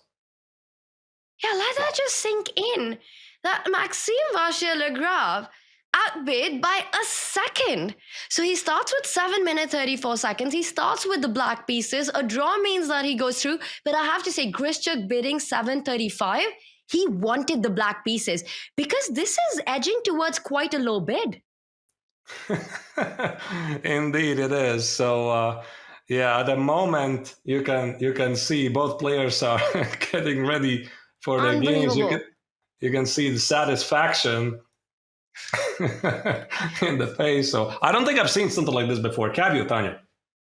I actually have. And it was at the Champions Chess Tour. And if I'm not mistaken, it was Magnus Carlsen outbidding Hikaru Nakamura by a second. And he did that and he went on to win the match because it plays such games with your mind as well. Yeah, but it was something like 59 seconds and 58, right? So this is more specific. I mean, it's 35 seconds and 34 seconds. I mean, how do you get there? Unbelievable. All right. Players are getting set right now. We're still reeling from the bids that we just saw. Bid 7 minutes 34. Is that too low? Yes, you get the black pieces. Result odds. Grischuk will start with 10 minutes. And of course, there's no increment. Flagging is not only allowed, it's highly encouraged in this format. It is so much about the clock. 7:34. What do you make of that bid in its own to get the black pieces? Right. It just means that psychologically you have already won the duel, I suppose, right? Because you have one more result in your favor, meaning with the black color you could afford to be solid. And actually, we talked about this before, is that actually quite a lot of players like to select the black color because at this level it's supposedly much easier to play with black because you get to play some safer positions. But if I would have to ask you, Tanya, if you would have to choose, you're going into Armageddon, or you have a choice to play with white, you have to play for the win, and supposedly it's easy to play with white, or you're playing with black. What do you choose? Would love to get the result odds, but you have to make sure you don't go too low. And we've got the action on already. I'm just wondering what's going on in Grischuk's mind. Is he thinking, I wish I had done 7:33? How did this get so close? It's just incredible how Maxime managed to outbid Grischuk. The action's on, the moves are coming in quickly, and it's very similar to what we saw earlier in the match, authors. It's exactly the repeat of the previous game. Now I try to recall what was the previous game after knight b5, king d8, knight c1. I think it continued with something else, something like bishop e6 and bishop c4, if my memory is not completely hazy. So here the Frenchman in the break very quickly checked what was the prep apparently. Now he comes with improvement, a3, this is on the board. But most importantly, he feels confident that this tricky line that he supposedly prepped for one game, actually you can play it for some more. And he comes in with this idea of pushing the A pawn all the way through, and Grischuk takes his first think. Now, Armageddon is like no other format. Every second is super critical because there is no increment. And he's already asking big questions. It's not so clear how you actually react to this. You don't want to take that pawn on a3 because that would give black a direct target on a2. Bishop takes pawn comes to mind. You don't want to push that pawn on b3, allowing that a3 pawn to stay there forever. So Grischuk decides to just defend the b2 pawn and keep the tension. Yeah, rook b1 makes perfect sense because this is a very awkward way to bring the rook in the game. However, apparently Grischuk was just trying to remember the prep. I think also both of them were very quickly double checking what was written in their notes. So they played this very first game and they supposedly had a rest moment or some rest minutes to gather the strength. But I think also professional players are using this time to double check whatever he was supposed to play in this previous game to make sure that this surprise no longer is a surprise. And that's why here Grischuk indeed made sure that what was the continuation after a3 and knight e3 already is marked by an engine as the only move. I suppose there was no other way to deal with it, say takes on b2 threat.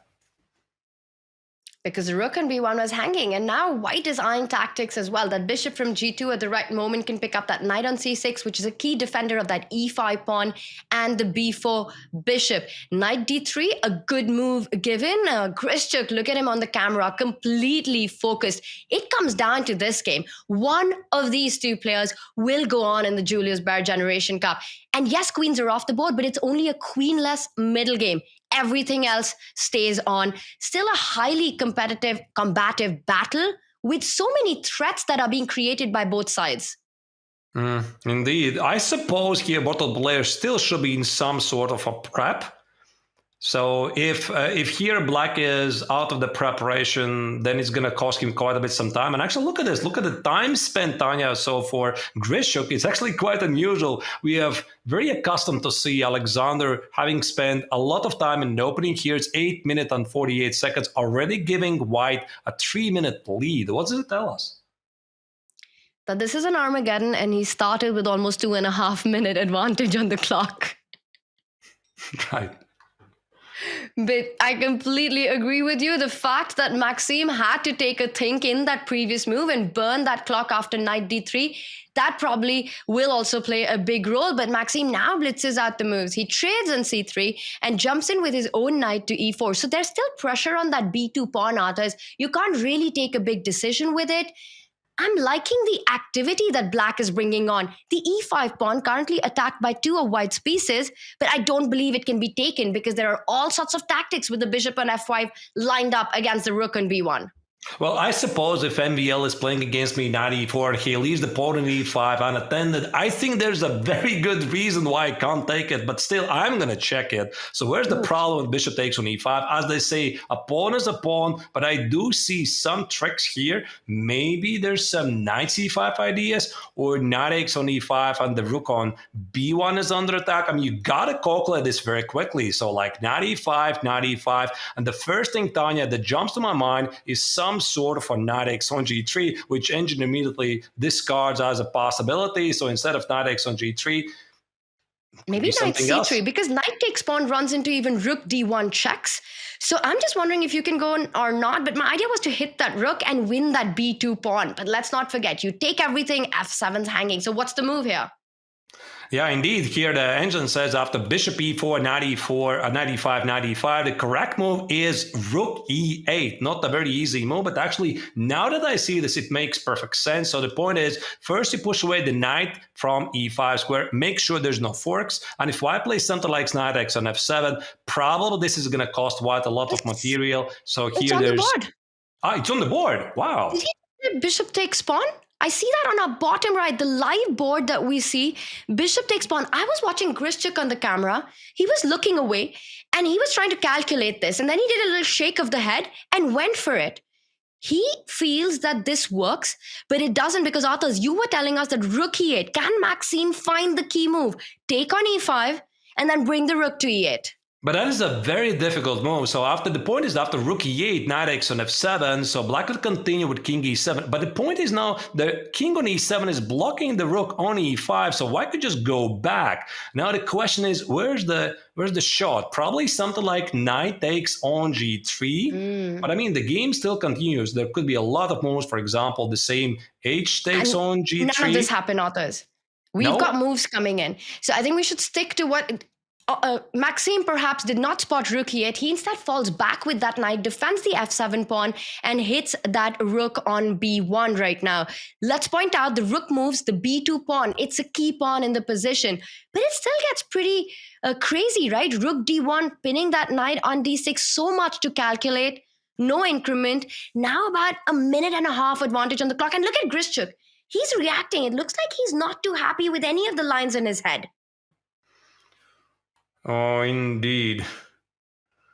Well, I don't know. The game indeed is super complex. So if here he plays e4, probably the game leads to some sort of equality. Let me just put it on the very board very quick. Okay, I can't do it because they made a choice. He played knight e3, but the position is about to simplify. So here, after knight e3, rook e8, the most important thing is that Grischuk keeps his extra pawn. Yet again, MVL is down a pawn, but he stays true to his playing style, Tanya, because he has a lot of piece activity here. Now the threat is bishop takes on d3, maybe 8x on b4, 8x on b2, and knight c4. Black has a lot of activity, but again, a pawn is a pawn. So king d2 or king d1. I think these could be one of the most to follow, and king d1 is on the board. King d1, great call there by you, Arthurs. He keeps the king in the center and it looks visually awkward, but I think d2 square, you're calculating all these knight jumps and knight checks, and that can look a little scary, so he keeps it at a safer point. Once again, our bar says it's equal, but it's a menacing position for both players right now. That tension on the queen side with the a3, b2 pawn, the other things that you're pointing out, the bishop lined up against the rook, the f2 pawn weak, so many dynamics in the position, and the time advantage for Grischuk is dwindling.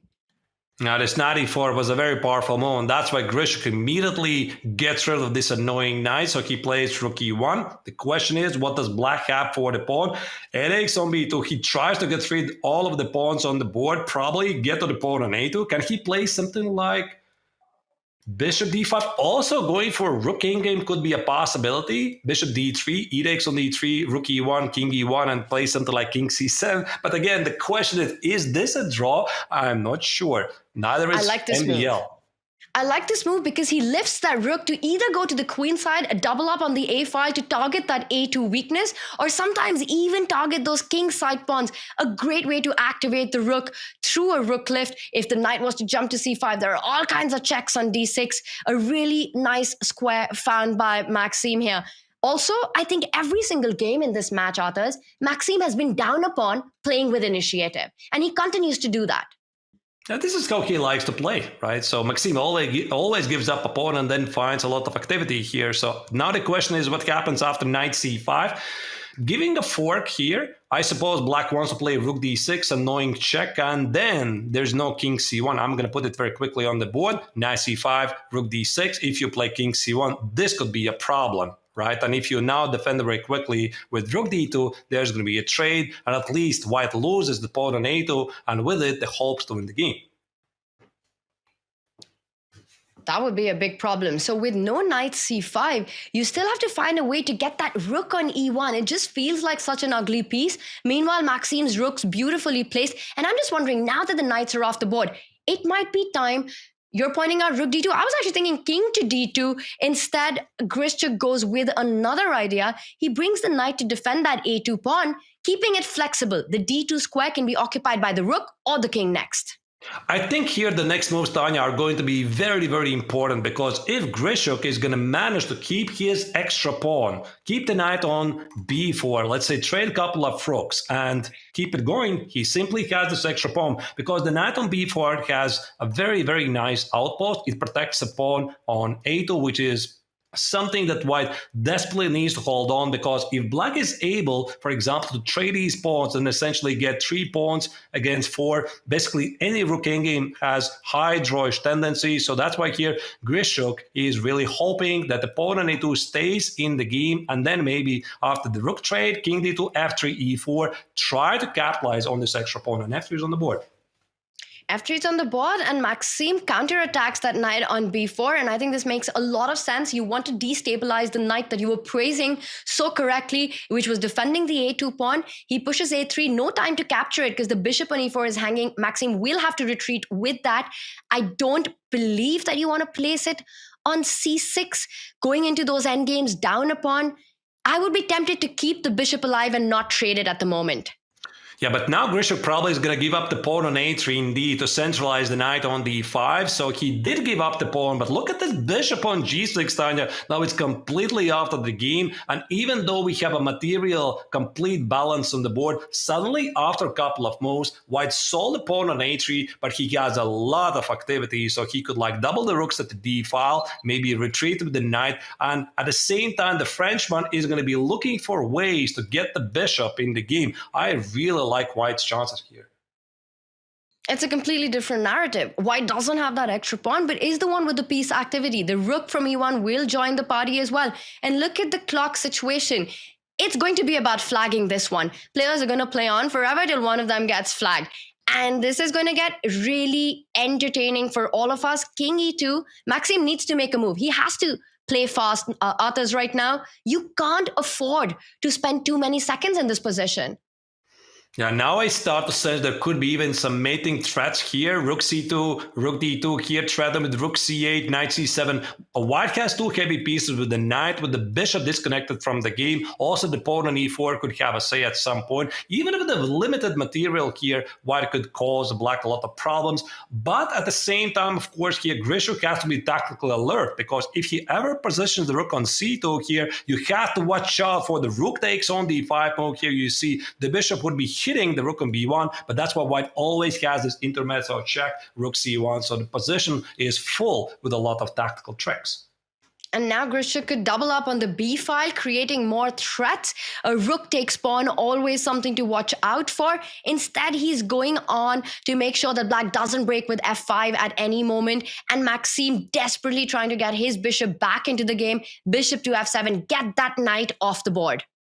Yeah, rook b2 indeed. So here, Grischuk is making sure there's no rook takes on d5. Right now, rook takes on d5 is a threat, so that's why here Grischuk needs to find a way to deal with this. Is it rook b5? Is it rook c1? Because something like king e3 or h4, I think it's simply going to allow the Frenchman to clinch the match with rook d5, simplify the position. There you go, rook b5. He makes sure this trick is not going to work, and white keeps pushing. White has the slightly better position here, better pieces, and that's why bishop f7 here. Maxime is pushing away the knight and bishop d5. Okay, that's a bit surprising that he allowed this. He allowed it, yeah. Because the knight really felt like the main power piece for white. And Maxime, he jumps in with a check first.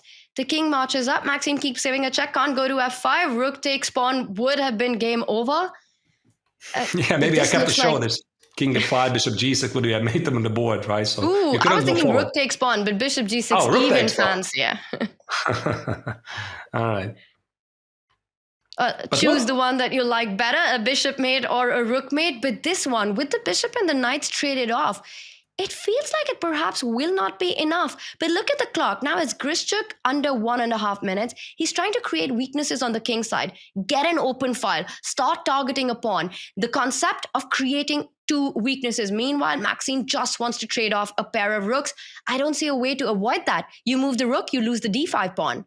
You trade the rooks, it's a draw. I don't think Grischuk can do this. So he has to give up the pawn on d5. Like takes, you maybe play rook e7, try to get the pawn on h7. It feels so drawish. Actually, after the rook trade, black can position the rook behind the pawn and push it forward. So Grischuk needs to give up the pawn on d5 and then rely on some tricks. But Tanya, where are they? Where are they? Where are those tricks? I don't really see them. Rook a5 was a brilliant move.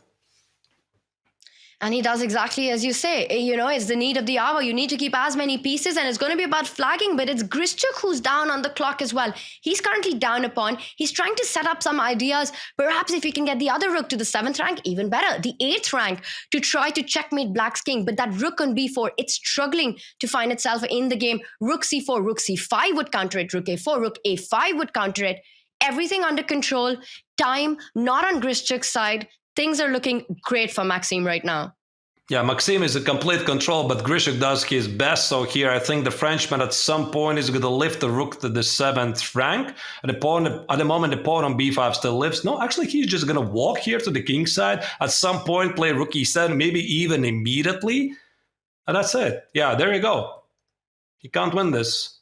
So now it's simply going to be rook d7, king f7, king g7. That's it. So of course, Grischuk is going to continue to play it on because for him, the draw gives nothing here. But this is completely symmetrical position and a very, very nice textbook defense in a critical portion of the match by the Frenchman. But he continues, 20 seconds for Grischuk. It's still game on, but the only one getting flagged, it looks like it's going to be Sasha right now. He enters with the king and the rook, but it's not enough. Black's pawns are healthy. There's really no breakthrough to be made. No passes on the board. Arthur, this looks like the last few moves in Grischuk's road at the Julius Baer Generation Cup. Yeah, black might even win this because now the pawn on g4 is under attack, but now everything starts to fall apart. For Grischuk, it's the same. The loss, there you go. He just resigns. And you can see it, Grischuk. What a fight this was, and what a match this was. It all went down to the wire, but in the end, it was the French maestro who took the victory in the Armageddon. And disappointment and heartbreak for Alexander Grischuk, his one chance, and he was doing so well. And you can see it in him, how much this meant to him. Indeed it is, but but a great game by the Frenchman, so he kept his cool. And I really would like to go back again to this critical moment of the game one of this match, right, Tanya? You remember where Grischuk had this great position with the black color. He decided to repeat the position in this 2-rook endgame. He had like, what was the time situation back then? Something like 20 seconds, 30 seconds versus MVS 1 minute. He had like an extra pawn. He decided not to continue. And now, maybe in the hindsight, this was probably not the best choice, but who could have known? And Maxime Vachier-Lagrave does prevail eventually in the Armageddon over Alexander Grischuk. Levon Aronian knocks out Vladimir Fedoseev. We will have a losers semi-finals between Maxime Vachier-Lagrave and Levon Aronian. That's tomorrow. Today, it's a wrap for the losers bracket. But guess what? This has just been the appetizers, because we've got a main course coming up. It's the big winners final as Magnus Carlsen takes on Alireza Firouzja, and that's a matchup that we've all grown to love. There's so much history between these two players out there. It was Alireza Firouzja who won the Chess.com Classic after defeating Magnus not once but twice in the grand final reset. But the Speed Chess Championship, the most recent matchup between these two players, what a dominating victory by Magnus, who proved it once again that he truly is the best. But if anyone can beat him, it is Alireza, and that is coming up next. Arthas, how excited are you for this one? That's the main event of this evening, I suppose. These players just can't get enough of each other. So we are going to see what's going to bring us. I think it's going to be a lot of drama. It's going to be a lot of drama and a lot of excitement, and it's going to be 4 matches of rapid between these two players. It's Magnus versus Alireza coming on next, and we can't wait for it. It starts soon. Get whatever you need to get ready for this match as we, as the players, are getting ready to bring on the action.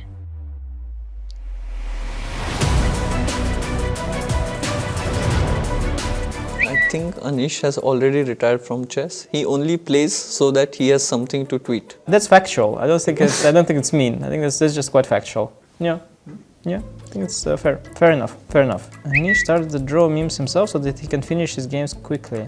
I don't think it makes sense. It doesn't make any sense. I think you appreciate a mean tweet which is well thought of. No, but it just doesn't make any sense. Exactly, that's what I'm saying. Yeah, no, if it's well thought of, well crafted, you would appreciate. Okay, this is a good one, probably. When Vidit defeated Carlsen for the first time, he shared an epic reel on his Instagram. Since then, all I can see is reels of him dancing. Is that good? Okay, like a lot of words, you know, they really put in the effort there. I have to say I like your dance reels. I must say that. I can see that.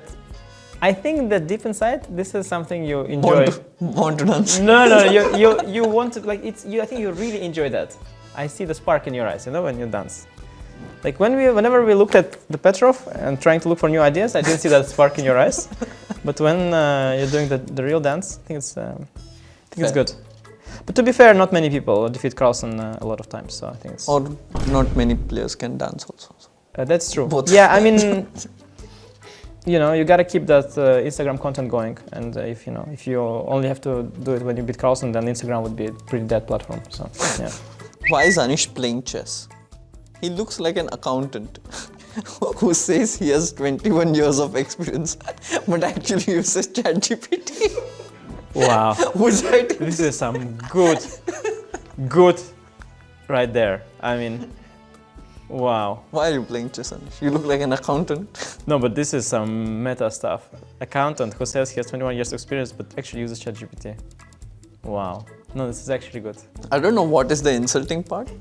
Everything? Everything. Yeah, it hurts really, really deeply, but it's really good. It's really good. Yeah. No, I appreciate it.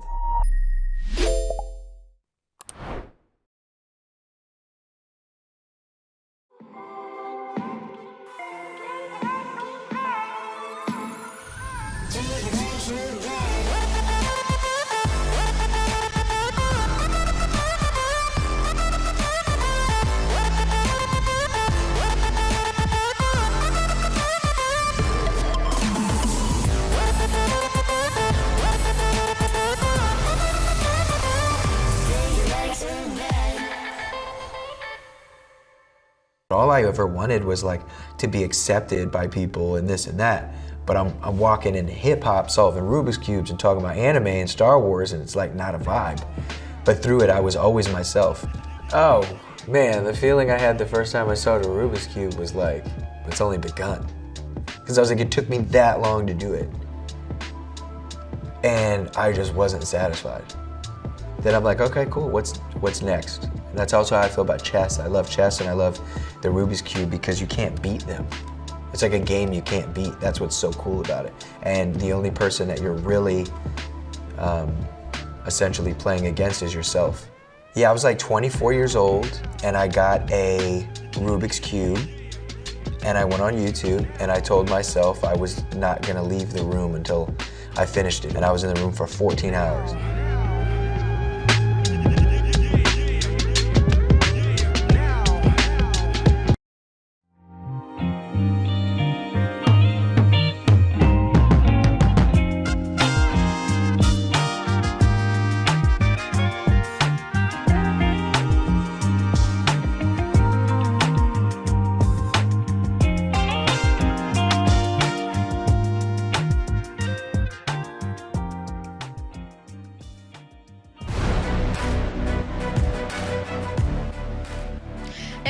Speed chess, it is a Magnus Carlsen versus Alireza Firouzja world, and we're all just living in it. We've got a big winners final coming up as once again these two giants of speed chess and chess just face each other. We're super hyped about this one, and before we get to all the action, let's remind everyone of our bracket of the Julius Baer Generation Cup. We've already had such an action-packed day. We saw in the losers quarterfinals Maxime Vachier-Lagrave knocking out Alexander Grischuk and Aronian with a dominating performance against Fedoseev. For Maxime, it took an Armageddon. Levon did it in match in 2. And now we move on to the big winners final where Arthurs, it's going to be a best of 4 between these two players. Yesterday, Magnus knocked down Levon Aronian. Alireza Firouzja won against Alexander Grischuk. They face against each other. What are you most excited about in this matchup, and what are the kind of strategies that you're expecting from both these players? Well, definitely these players know each other really well because, as you already nicely explained it before, they have met against each other in many, many super tournaments before. It all started back in year 2020, maybe even before, when they played in the final of the Chess24's Banter Blitz Cup, where Firouzja was only 16 years old. He defeated Carlsen in a very, very close match. And after that, it was Firouzja who made it to the 2800 ELO club as the youngest Grandmaster in history, beating Carlsen's record. And actually, then Carlsen, in one of the podcasts, said that he would play a World Championship match. If he would play it, he would play it only against Alireza Firouzja.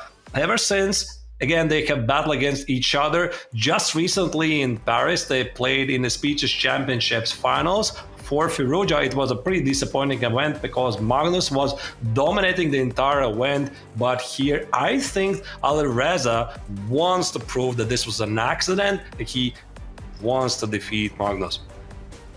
So much history, you pointed out, between these two players, and it all starts years ago. And of course, Magnus, when he said Alireza is the only opponent that he wants to meet in the World Championship, we never got that match, but we've seen these two clash against each other time and time again in epic matchups. The most recent one, Magnus won with a margin of 23.5 to 7.5. That was a Speed Chess Championship. Magnus had a score to settle from the Chess.com Classic, which was taken by Alireza Firouzja. And that's exactly what Magnus Carlsen did. Alireza Firouzja, always inspired to play against Magnus, doesn't let him get into his head. And Arthurs, that's one of the cool things about this young generation. They don't let Magnus Carlsen live rent-free in their head. I don't really know, Tanya, but I'm looking at Alireza and he looks pretty cool. He is chewing some peanuts. I don't know what he's chewing there, but he's like, okay, it's another day, another great matchup against Magnus. They have played so many times against each other, and there you go. The game starts, and we have a Carol on the board. Well, we do, so yeah, sorry. go on. And I was just going to say that, are you surprised that Alireza starts thinking after this third move by Magnus? Because this is still standard mainline.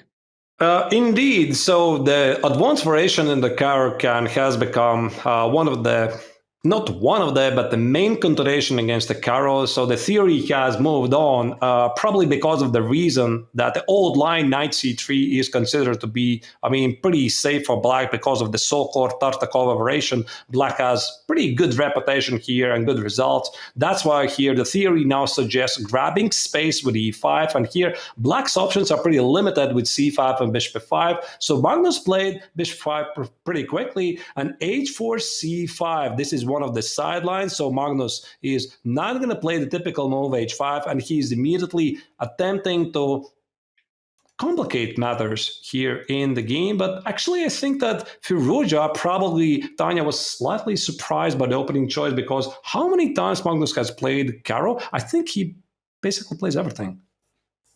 He plays everything, and that's what makes it so hard to prepare against him. But I understand what you say, because we don't see it that often. Yes, he plays everything, but when was the last time I saw Magnus play the Caro? I'm not sure. I'll have to rack my brains for that. The other thing about modern chess and the younger generation is that H4, push Harry the H-pawn at any point of time is a good move, apparently. We see that already on the board, so Alireza not shying away from any concrete direct lines. And now, after sacrificing that pawn on C5, Magnus is putting pressure on that E5 pawn. I'm not very familiar with this H4 move. Arthurs, what can you tell us about this opening? Yeah, H4 move, this is one of the trends in many openings. If I would go back here while the players are still thinking, you just basically want to trap the bishop. So if Black plays something like E6, there's an idea to play G4, Bishop E4, F3, Bishop G6, H5. That's why the common response here after H4, Black typically plays H5.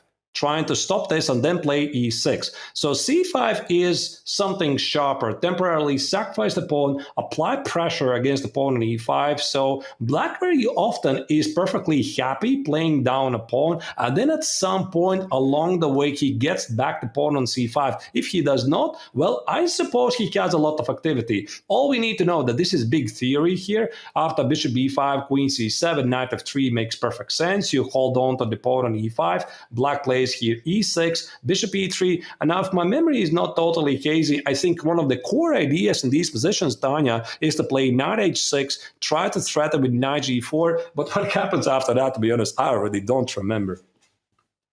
That's a really cool point you make about bringing that knight to the edge of the board. But I was actually going to say that, that E5 pawn is so important. And pinning this knight to F3 also seems like a move that has to be on your radar. Now, the big question will be, will that knight from G8 jump over to H6, eyeing that F5 square? Or will he find its way perhaps on the same square via E7 as well, which is always an option in these positions?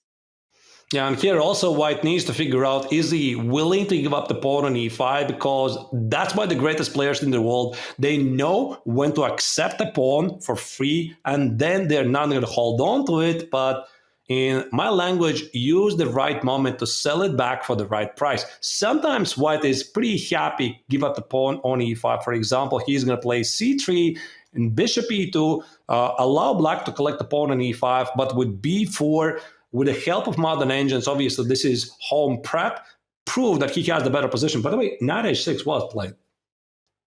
Great call there. So he chooses the H6 square, lands at the center of the board, and look at the way Alireza is hanging on to that E5 pawn. He's doing everything to make sure that when he does give it up, as you said, he gives it with interest. And always watch out for that H pawn advancing further down the board. H5, H6 ideas are on the card as well right now. And let's not forget, Alireza, for the moment, has an extra pawn in the position. So Magnus still has to prove his compensation. Indeed, he does. So Queen A4, I like this move because this applies some pressure to Black. So the first threat is to threaten to take on C6. And make sure that Black cannot recapture on C6 with the Queen. Also, there's a hidden threat to, at some point, hit the Bishop on G4. But to be honest, Tanya, I'm not really sure how to execute it because this Bishop on D4 has no good squares to retreat to make this threat happen. But, I mean, you never know. Maybe in a couple of moves. Sometimes a bad bishop is actually a good bishop. That bishop on d4, it doesn't have open diagonals, but it's doing a great job of defending key central pawns for white, the c5 pawn and the e5 pawn. Right now, Alireza decides to trade off that knight on c6, and Magnus, he pauses. Queen trade, nah, don't want it, I'm down a pawn. He decides to keep the queens on the board, and now the b file is opened up as well to start targeting the b2 pawn. Alireza continues to play fast and creatively. He attacks that bishop on g4. And authors, if you go bishop h5, g4, incoming. Indeed. So this probably, this could actually explode pretty quickly. Knight h2 is a very, very creative way to spicy up things. And since Alireza played it so quickly, he probably is within the prep. Knight e4, Magnus played very quickly. I was wondering actually what happens after some non-human moves like h5. I would see some immediate f3 on the board. Is this bishop trapped? Under attack after bishop takes on h4. Complete mess on the board. Okay, it doesn't really matter because knight e4 was played, and now probably Magnus can just retreat with the bishop. Getting by the way, because g4 is still going to be a threat. g4, h5. It's coming. So I'm not sure how Magnus wants to handle these problems. And I've noticed in the Champions Chess Tour, it was Maxime who beat Magnus twice in the last season, then Alireza did it this time. It's always in these chaotic positions. It's always in these positions where the chances for both players to go wrong is very high. And getting these early on, by the way, bishop f5, g4 played. How does Magnus Carlsen keep the balance here? There is a hidden resource, Tanya. I'm not really sure what it does, but it's bishop c2. But to be honest, after bishop c2, rook c1, where do you go next? Not really sure, but I start to like here Alireza's position because it seems that this bishop is trapped. So could it be that Magnus made a mistake? Knight takes on d4, because now again, if he plays bishop g6, h5, if you play bishop c2, rook c1, if you play bishop e4, I could actually consider f3, but even this position just feels great for white. Extra pawn, castle short, put the knight on f3, and just enjoy the extra pawn. And Magnus on the camera looks like he's not enjoying his position at all. Big questions being asked early on in the game. Alireza playing concrete chess, g4. Not too many squares for the bishop. Yeah, I'm a bit puzzled what happened here. Obviously, Magnus thinks it at a different level. I'm only thinking from the casual GM's perspective. Magnus is definitely thinking 2800 plus. So it's very easy for me to call that he mixed up something. But sometimes this happens when you are playing an opening and you think you know the moves, but the variation looks very similar. And let's say with a couple of moves or one move included, knight takes on d4 seems to be the correct move. And then after g4, you're supposed to have something. And then when you get it on the board with this move order, you look at this, you're like, wait, it's actually not working, right? So I'm not really sure what happened here. Whoa, f6, whoa. Whoa. The bishop was attacked. Magnus doesn't care, literally doesn't care. And he's going for all-out compensation in the center. He says, you take my bishop, I'll take the pawn on e5 with the pawn, and we're going to see this being played out. It's a piece. What a creative sacrifice. I see that Evalbar doesn't give a massive advantage to Alireza being up a piece. The f5 pawn will fall next, so Magnus will have this huge pawn storm in the center. How do you evaluate this compensation, Arthurs? To be honest, I don't think it's enough. I'm slightly stunned, to be honest. I try to understand what's going on because it feels a very creative way to solve the problems, but I quite don't buy it. So if I'm going to play queen e3 here, which seems to be the obvious move, right? I'm removing the queen. Does Magnus want to take the rook? He probably wants to play rook takes on f5, e4, rook f8, apply some pressure here. And with the knight on h2 out of the game, probably he has some compensation, but in the long run, Tanya, a piece is a piece after all, right? And white is going to castle long. I would pick white. I think he would be also very tempted to take. He does take with the rook. I would be very tempted to take with the pawn. Magnus goes with the idea of the open file that you pointed out. I think, Arthurs, that he went for this line because the alternatives were not pleasing to him at all. Those other variations where you give up a pawn and try and defend that position, it's not what Magnus wants. He wants to play for activity. it feels like it was more of a desperation than an inspired sacrifice. This is pretty unusual for Magnus. I mean, sometimes this happens, especially in the first match, because he's not yet in the rhythm, right? In the very first game, and then he picks up and he crosses everybody, as he typically does. But yeah, this is quite surprising. So maybe I was right. Maybe he did mix up something. This earlier move, and he played it pretty quickly. Again, this knight takes on d4. He didn't really consider anything else. There were other moves, right? There was this crazy move h5, f3, bishop h4. Maybe it made sense consider here bishop h5, g4, and now sacrifice the piece in a different way. But now, could it be that he just missed this g4 from this version, and then came the desperation sacrifice? A bit unusual.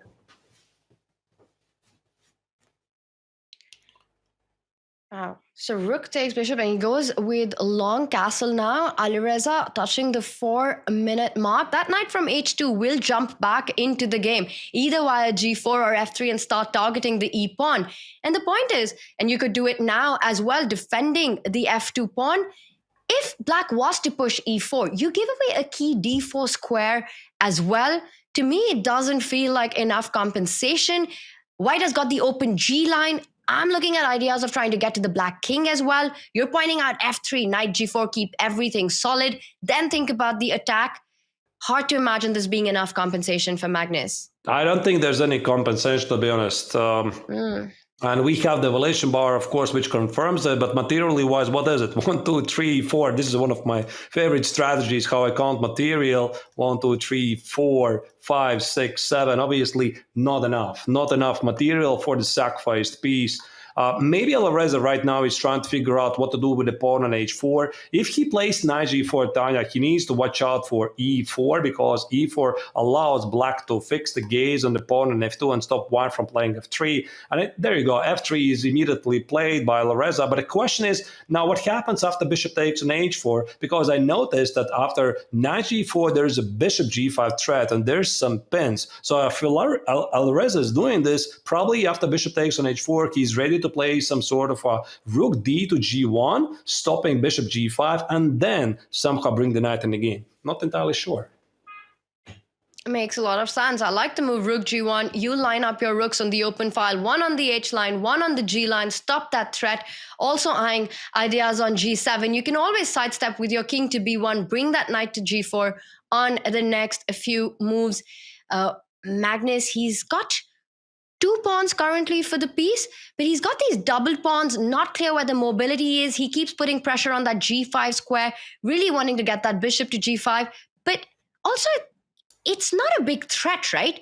You could, for example, bring your knight to the game. Knight g4 is still possible.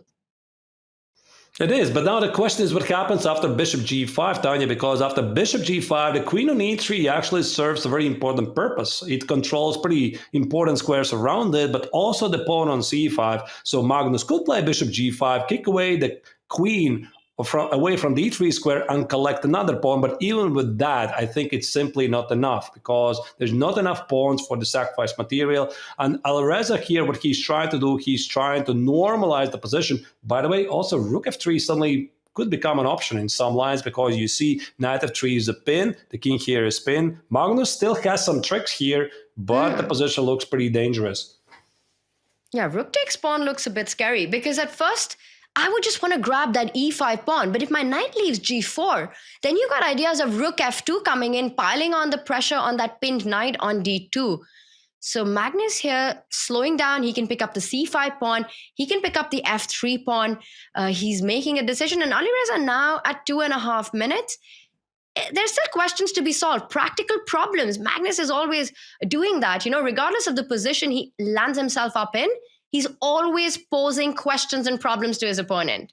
The problem for Magnus is that he cannot capture both pawns at the same time, because the rules of chess clearly state you can capture one pawn at a time, right? So you would love to take the pawn on f3 or the pawn on c5, but I mean, you gotta choose. Also, please do not underestimate White's very active rooks here at the h and g files. Maybe Alireza is thinking about some very interesting ideas like queen h2, asking a lot of questions. How do you deal with the pawn on h7?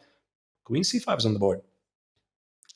It's on the board, and the first thing that comes to mind is that this gives white the chance to grab the pawn on e5. Yes, you can take that knight on d2, but white always has the king to recapture it.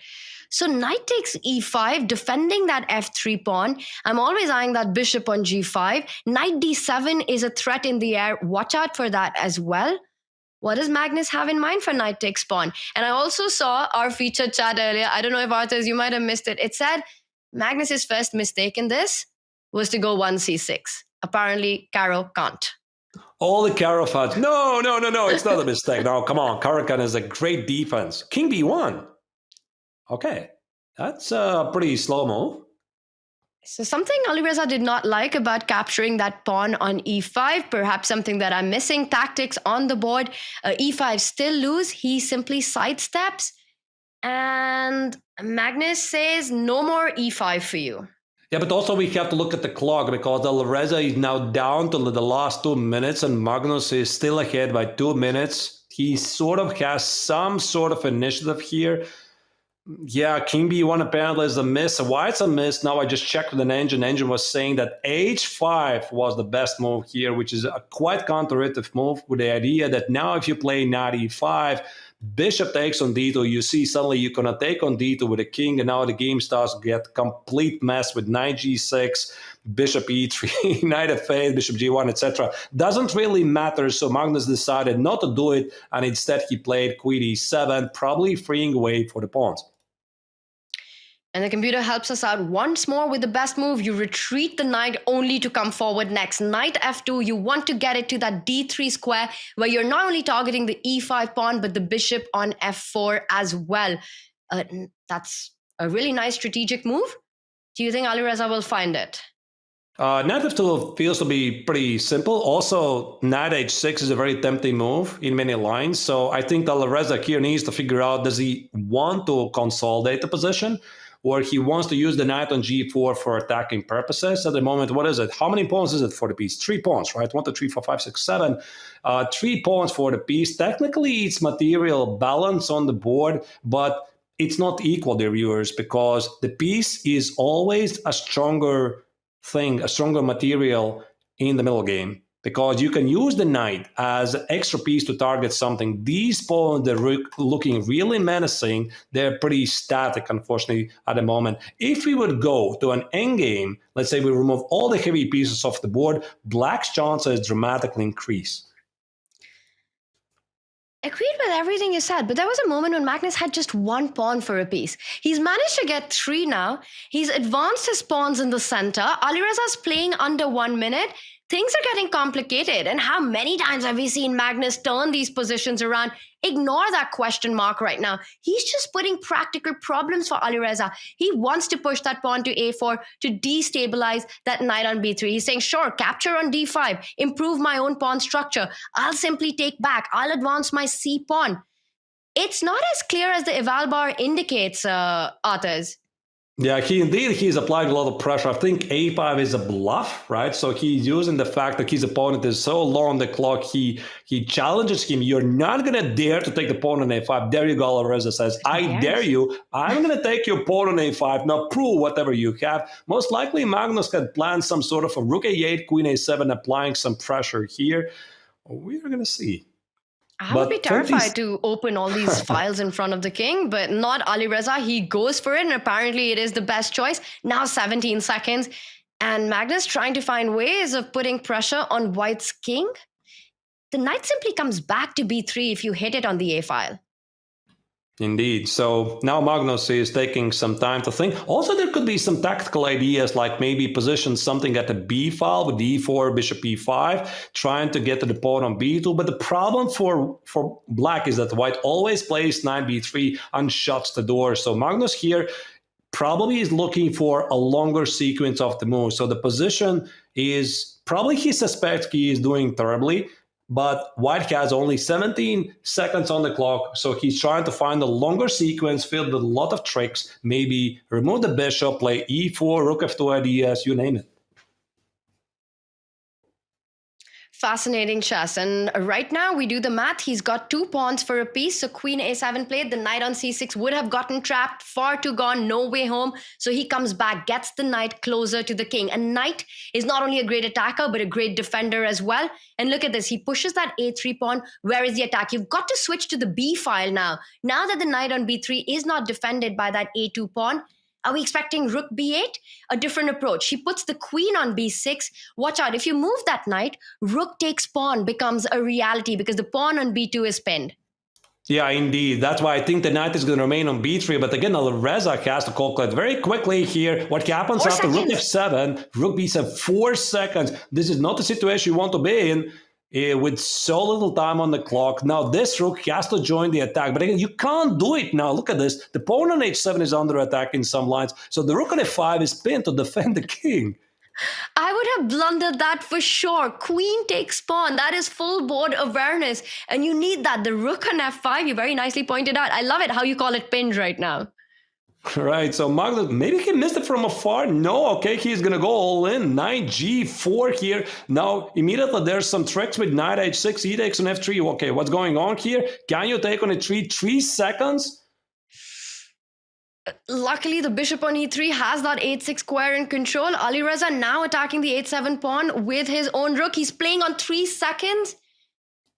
Wow, knight a1 with... Oh, this is panic. Okay, this was a panic move, knight a1. I think he almost blundered. I mean, he almost lost on time. Knight on a1 cannot be the correct move. And suddenly, just like that, evaluation bar goes in favor for Magnus. Magnus, again, does it. Of course, the game still continues, but how does he do it, Tanya? He does it over and over again. Magnus Carlsen doesn't only have the unique ability to convert games flawlessly, but turn around difficult position, difficult games, and find a way to win those. Right now, Alireza with 2 seconds, a position that suddenly looks busted for him. The f-pawn queening, immense pressure on b2. We saw the shake of his head. He's wondering as well, how do you do it, Magnus? Yeah, and now just like that, it is Magnus who has extra exchange. The knight at a1 is completely off the game. I was trying to pinpoint maybe there's going to be queen b3 fancy move at some point, but Magnus decided not to do it now. There's no need for that. Maybe now play rook f3, make sure that this trick is going to go through. Yeah, Magnus is going to do it. But again, I mean, 15 seconds, he can still misplay this. The king is weak. He needs to be tactically alert. Queen b2. Just like that. And he goes for a very practical choice where he believes this rook with 2 knights, because look at that knight on a1. It's out of the game. It needs some time to coordinate itself. And the g-pawn is going to start rolling down the board very quickly. Yeah, this probably is winning game. This poor knight on a1 is not doing anything here. Magnus pulls the king closer to the defense. g3, rook f2, g2. Very easy plan. Well, in the meantime, Alireza has to figure out how to bring this knight in the game. There you go. I think rook f2 is about to happen. Knight e1. Maybe there's some chance for a fortress for Firouzja. The bar says no, there's no chance. Comes close to that pawn on a6. Magnus was down a piece. He's just turned this whole game around move by move. Now g2 is coming in. He's going to have 2 extra pawns as well. He's going to pick up that knight on e3. He does it. And Alireza Firouzja resigns. Magnus Carlsen also shakes his head. Nobody can believe what just happened against one of the best in the world. Down a piece for what looked like no compensation. Unreal stuff. His chess is from another planet. I think Magnus also was in disbelief. I've seen this expression so many times. Like, he gets in trouble in the opening, he misplays something, and yet he always wins. How does he do it? Nobody knows except Magnus. Maybe Magnus doesn't know himself, and yet he does it all the time. It's not once or it's not twice, and it never seems like it's luck. It's not that the opponents blunder. You just see them slowly, he puts pressure, somewhere there's a collapse, and incrementally he's able to turn the game around. Just insane stuff what we saw. And this also puts a lot of pressure on Alireza because he's got to be feeling that this was in his hand. A first game victory, he had it. Indeed, he had it. So if we may, let's go back now and review this game, whatever happened, what were the critical moments of this game. So it seemed that from the very beginning here, Alireza was in complete charge. In the opening phase, he had a very, very nice position. So let's make a game review of the first round game here. So the carry was played, highly topical line, h4. Magnus sidestep with c5, knight c6, bishop b5. All of this seems to be pretty normal. White is trying to hold on to the pawn on c5. Bishop g4, knight h6, a very cute move, threatening to apply pressure to the center with knight f5. So we just transposed the critical moment here. Bishop d4, bishop e7, queen a4. And after the trade here, knight h2. Now this is the moment when Magnus misplayed it. He could have played h5 with mind-boggling complications. For example, h5, f3, bishop h4. And I think Tanya, he simply missed this knight e4, queen d4, and again, g4 idea, and he had to improvise. He played f6, g takes, f takes, and rook takes, and f5. He simply does not have enough compensation because he essentially has only a pawn for the sacrifice piece. But the mode here, Firouzja was not very accurate. He did play the correct moves here until this point. Knight g4, bishop g5, queen e2, queen c5, and probably the turning point here. I don't know what kind of ghosts the Frenchman saw here, but knight e5 had to be played. He probably didn't like some trades on d2. I don't really know, but king b1 is simply slow move, and this allowed Magnus to get back in the game, followed by this bluff. But again, in the time trouble, it worked because Firouzja panicked and he played this knight a1, which cost him the game. He just seems to make all these ideas work, just posing practical problems and questions. And what an incredible way to fight back by Magnus in this one. Alireza still has got 3 games to come back. But we've got some incredible news for everyone watching, because our Oslo list of the Champions Chess Tour finalists is here. These are the participants of the season end final: Magnus Carlsen, Alireza Firouzja, Maxime Vachier-Lagrave, Jan Nepomniachtchi, Wesley So, Vincent Keimer, Levon Aronian, and Denis Lazovic. They're going to be booking their tickets to the Norway capital, to Oslo. It starts December 17th. What an event this is going to be. Take a look at those names. It's going to be a battle between generations. You've got the youngsters. You've got Vincent and Denis in the mix. We've got Magnus, Alireza, Maxime, who've had tournament victories, punching their ticket, the golden ticket to the season and final. The 5 players that you see below them have got enough tour points to make it. Arthurs, which name stands out to you? Who are you most excited to see in Oslo? Well, probably Magnus Carlsen, I suppose. And again, Alireza Firouzja. But yeah, it's going to be very impressive because, as you already said, Tanya, those youngsters, Denis Lazovic and Vincent Keimer, they've been making waves recently. Actually, Lazovic, I'm very impressed because, if I'm not terribly mistaken, he has qualified again for the final 8. He already played it the last final, so he's in a great shape, a big specialist for the online rapid games. But again, every tournament that features Magnus immediately becomes the main favorite to win it. He's going to be playing Denis Lazovic, his second tour final. He was in Toronto. He's going to be in Oslo as well. He will be the youngest player in the field. And there's Vincent Keimer as well, who's proved himself time and time again against the world's elite. It's going to be an incredible, incredible event. And chess.com will be putting out more information on the tickets where you can watch it live. It's going to happen in person in beautiful Oslo, perhaps Magnus's neighborhood, closest to home. And right now, Alireza Firouzja is getting ready to play against the world #1 after his big miss in game 1. As we get ready for game 2, which is just about to start. What do you think is going on in Alireza's mind right now?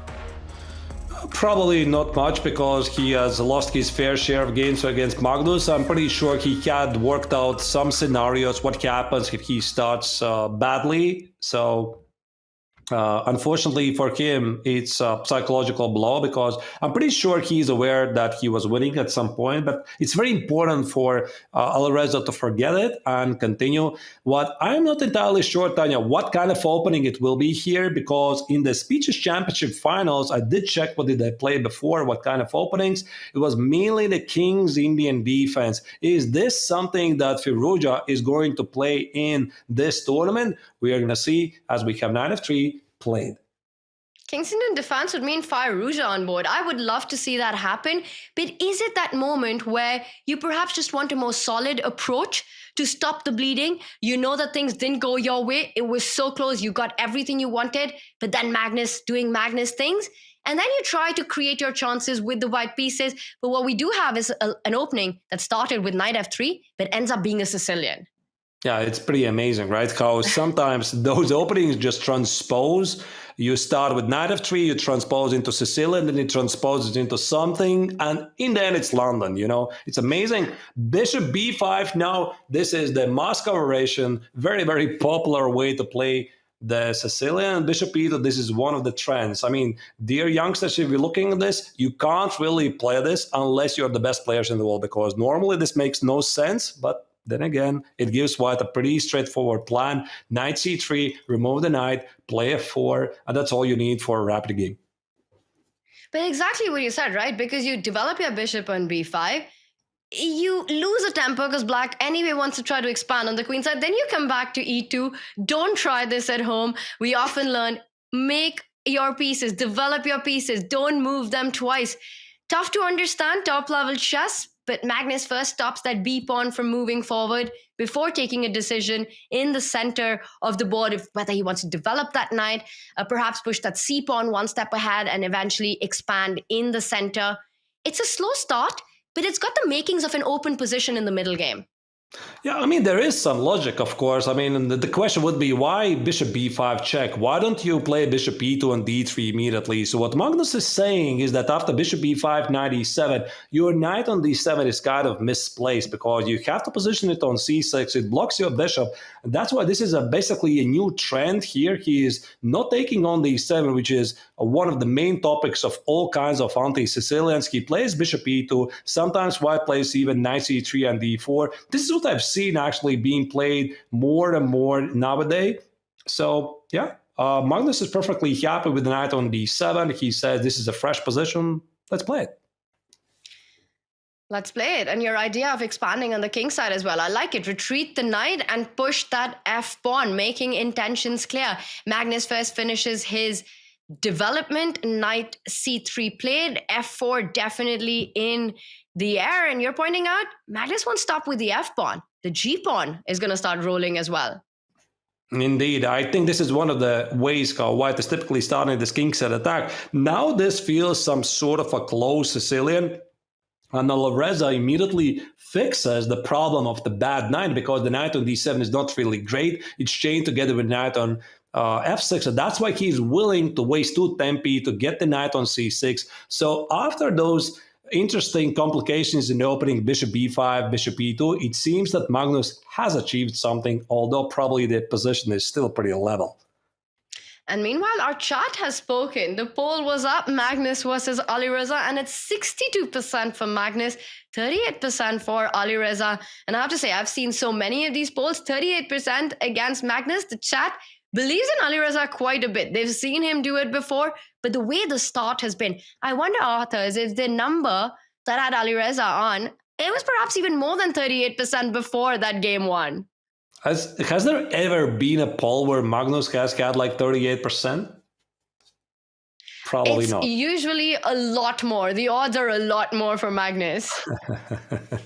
Right. So, yeah, indeed. We have so used for him to winning the tournament, so that's why very often, even in polls, he is a big favorite here. I'm not really surprised, but Alireza has proven, Tanya, that he can beat Magnus before, and that's why there's a lot of fans who believe in him. And even this year, after his pretty terrible start, if I may say so, in the FIDE Candidates tournament, which was held in April, Alireza finished, which place was it? I think it was the 7th place out of 8.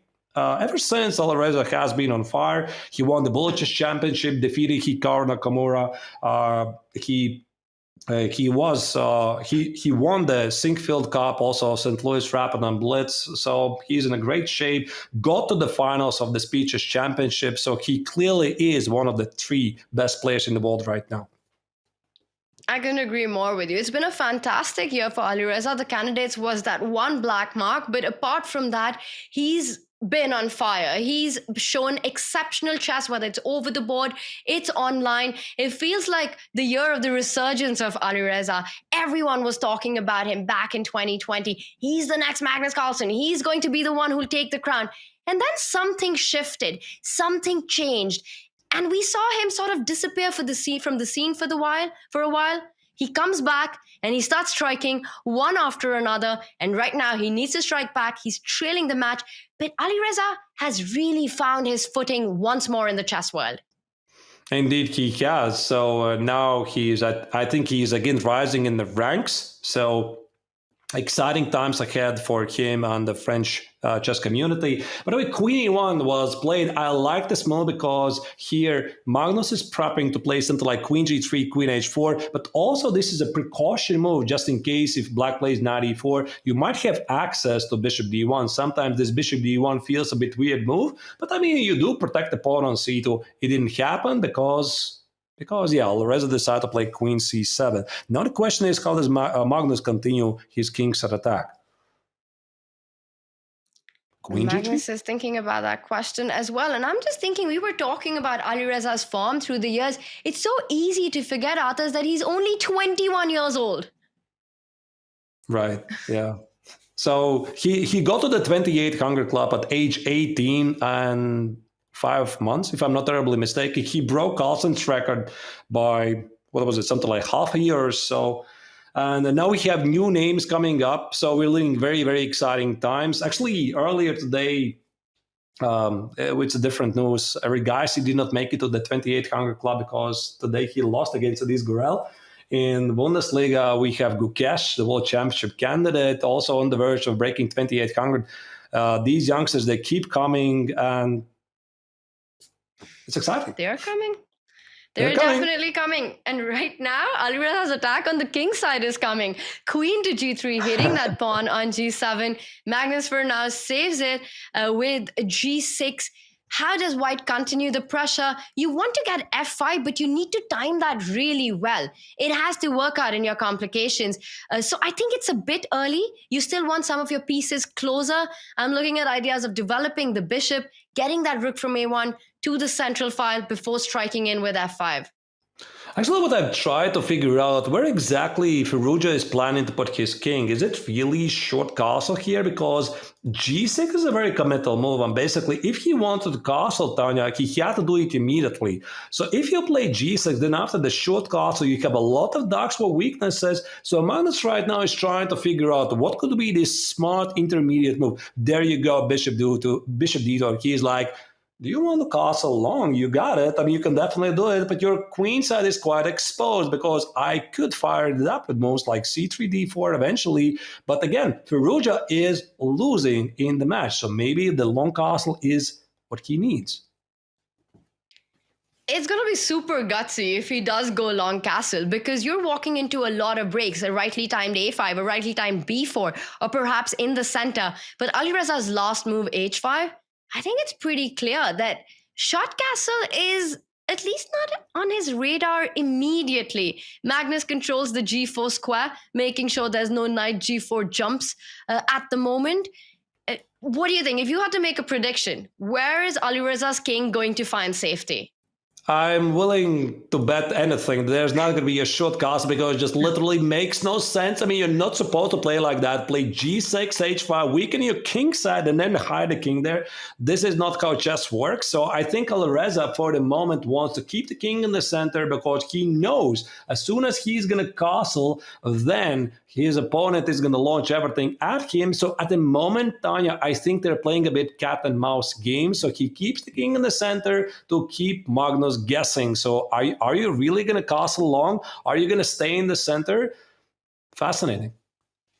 Fascinating. And let's point out that last move, H4, it might look like that H-pawn was on pre, but that bishop on E7, X-raying that knight that would have landed there. There are all kinds of tactics here. Knight takes pawn. You could start with just capturing in the center and then eventually winning the piece back. And this would favor black in this position. So H4 not hanging right now. And Alireza says, you know what? I'm not going to think about king safety. My king is safest in the center right now. I want to get my knight to that G3 square. And for some reason, knight takes pawn still doesn't work. What's going on? Right. A pawn is a pawn, but can you take it here? I suppose there's again some knight f4, knight f4, queen f4, and bishop h4, and you see the queen on c7 suddenly defends the pawn on f7. It is a possibility, however, not entirely sure. No, Magnus plays rook e1. I think this rook e1, Tanya, is a cautious move just in case to make sure that black is not thinking about some f5 ideas. I was wondering about this move a couple of seconds ago. Maybe black was thinking about f5 and king f7 with the idea to open up the bishop on the long diagonal. All right, bishop f6 is a mistake. I mean, this has got to be some e5, knight e4 concrete moves. No, maybe it's not going to work. I don't understand the question mark, because bishop f6 looks like exactly the square you want your bishop in, and apparently Magnus doesn't find a direct way. Can't blame him. He simply comes back with the knight, rerouting it to the center of the board, also opening up space to expand on the center with his own pawns. Finally, Alireza's king finds safety on the queen side. I'm expecting that h5 knight to land onto g3. I'm not sure. I'm not sure there's going to be safety, but indeed, Alireza had to castle already at some point. He's looking for some action here. So Magnus now knows that there's a very clear target. So he's going to fire up the queen side with something like b4. You cannot do it immediately because there's after a couple of trades. This is one of the reasons why black positioned the bishop on f6 to apply some pressure here on this diagonal. But Magnus's game is pretty straightforward right now. So cat and mouse game is over here, and it's time to start some action. And action is coming in with a pawn break at any moment. So black needs to also find a way to keep activity. And I'm just wondering what Alireza might have in mind. The reason I wanted to play knight g3 is to control that e4 square, making sure that at least for the time being, you don't have d4, because the e4 pawn would be tender in that case. And it just feels that for now, you stop a critical break. Indeed. Yeah, but now this also enables knight e3, because here in the previous position with the knight on h5, black was hitting the pawn on f4. So this closes some doors and opens some others. So there's an immediate change of the position. d5, e5. So it was Alireza who strikes in the center first with d5, and Magnus blocks it. Indeed. Now this looks like some sort of a King's Indian attack position. So white typically, or maybe closed French defense position where white is firing up the queens. I'm sorry? I was thinking French, but interesting. French, King's in an attack as well. Yeah, I kind of like the system here, but indeed, this does look like French. So knight g4, bishop e3, b4. Black probably is going to have enough time to have the king on b8, and b4 is definitely pretty obvious for Firouzja that it's incoming. I think Firouzja should be pretty happy with the position here, considering that he lost the first game with the white color. This is a fighting position. Fighting position, not a single pawn or piece has been traded off. It doesn't get more fighting than that. You know that there are so many dynamics here. Black trying to find a breakthrough against the white king. At some point, perhaps we might see a g5, g4 break coming in at the right time. Meanwhile, white making intentions clear with a b4 or an a5 coming in at the right moment. Alireza first sidesteps from that c line, gets the king to safety. And Magnus, where is he going to strike first? He chooses the b file. I'm expecting b4 next. Yeah, b4 is incoming, but now I'm trying to understand, Tanya, what happens with d4, because d4 does make sense because black is opening up the bishop on b7 for some pressure here. However, white might just ignore it and then anchor the knight on c4, launching it on d6 or c6. No, Alireza does something else. Well, actually, I like this because here Alireza noticed he suddenly gains access to the e4 square. It's also a pawn sacrifice, technically. Probably you can't really take it just because it feels very dangerous. It just is so concrete, and it feels like there should be something concrete as well with the d file opening up. Knight e4 ideas always in the air if you were to take on c4. Magnus playing it cagey a little bit. He just blocks it further with the move d4. And now Alireza has this beautiful outpost on e4. Are we going to see a repetition? Do you think this ends in a draw with knight g3, queen f2? I mean, it could, but it's never going to happen, of course, because Firouzja needs to win. But this is officially the funniest repetition of the draws I've ever seen. I mean, we have so many pieces on the board, and the queen, you can't escape with the queen. If you want to, you can't do it. Pretty funny. It's not going to happen. There's no square for Magnus's queen. It's kind of trapped except this one square. So Alireza has a draw in his hand, but he decides not to go for it. He doesn't even repeat it once. He goes for that knight to a5, and eventually the bishop comes to c2, so no more knight e4 anymore. Indeed. Yeah, I try to picture whose position I would favor here. Now, I started to think maybe indeed I like Alireza's position a bit more because he has a pretty clear target, the pawn on a4, which is sometimes an idea in the French defense. Bishop c6, queen d7, try to apply the pressure on the pawn on a4. You see, if you want to protect the pawn, you have to take on b3 here, which is going to weaken a lot of your light squares. And that's why Magnus immediately goes for a counterattack at the king side, applying some pressure against the pawn on f7. Wait, is there some tricks on bishop g6, knight e6? Not really sure. I'm here. You have to calculate some things here. So bishop g6, f takes, knight e6 probably was not working here. So Magnus is perfectly, of course, happy to repeat the position here. So rook f8, knight h7. I don't think, Tanya, that here the repetition is going to happen. Again, the second possibility for the game to finish into a draw. Do you think it's going to happen? I don't think so, but maybe I'm wrong. I think he decides to play on. He answers it before I need to. So first it was Alireza who declined a repetition, a forced repetition, and now it's Magnus returning the favor. So mind games here as well, where he says, I'm not interested to repeat anymore. You had your chance, mister. You didn't take it. You don't get a second one against me. So the knight comes back to f1.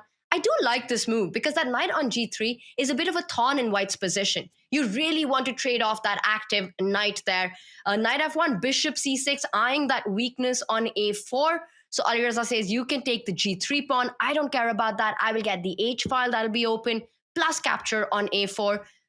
The position's closed, but still incredibly dynamic because the a4 pawn is hanging, the h pawn is hanging. Who would you favor here, Arthurs? Definitely black. I think black's position is a bit easier to play. I see the evaluation bar is slightly changing the evaluation up and down, but I think the black's plan is pretty obvious here to expand on the queen side, remove the bishop, play a5, b5, b4, hide the king. Some of the knight on b3 actually is very annoying for black to deal in the wrong run with the stopping off the a pawn. But what slightly worries me here, Tanya, is Alireza's clock because he has only 1 minute and 15 seconds, so the position is still pretty sharp.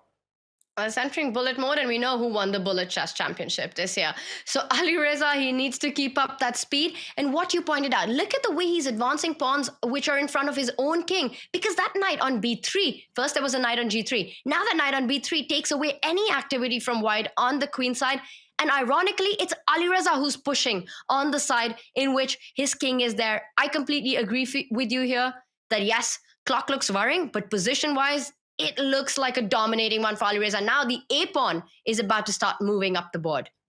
That's why Magnus is trying to apply some more gas, apply more pressure to the position and not give time for Alireza to think. I think he suspects that his position is a bit dangerous here.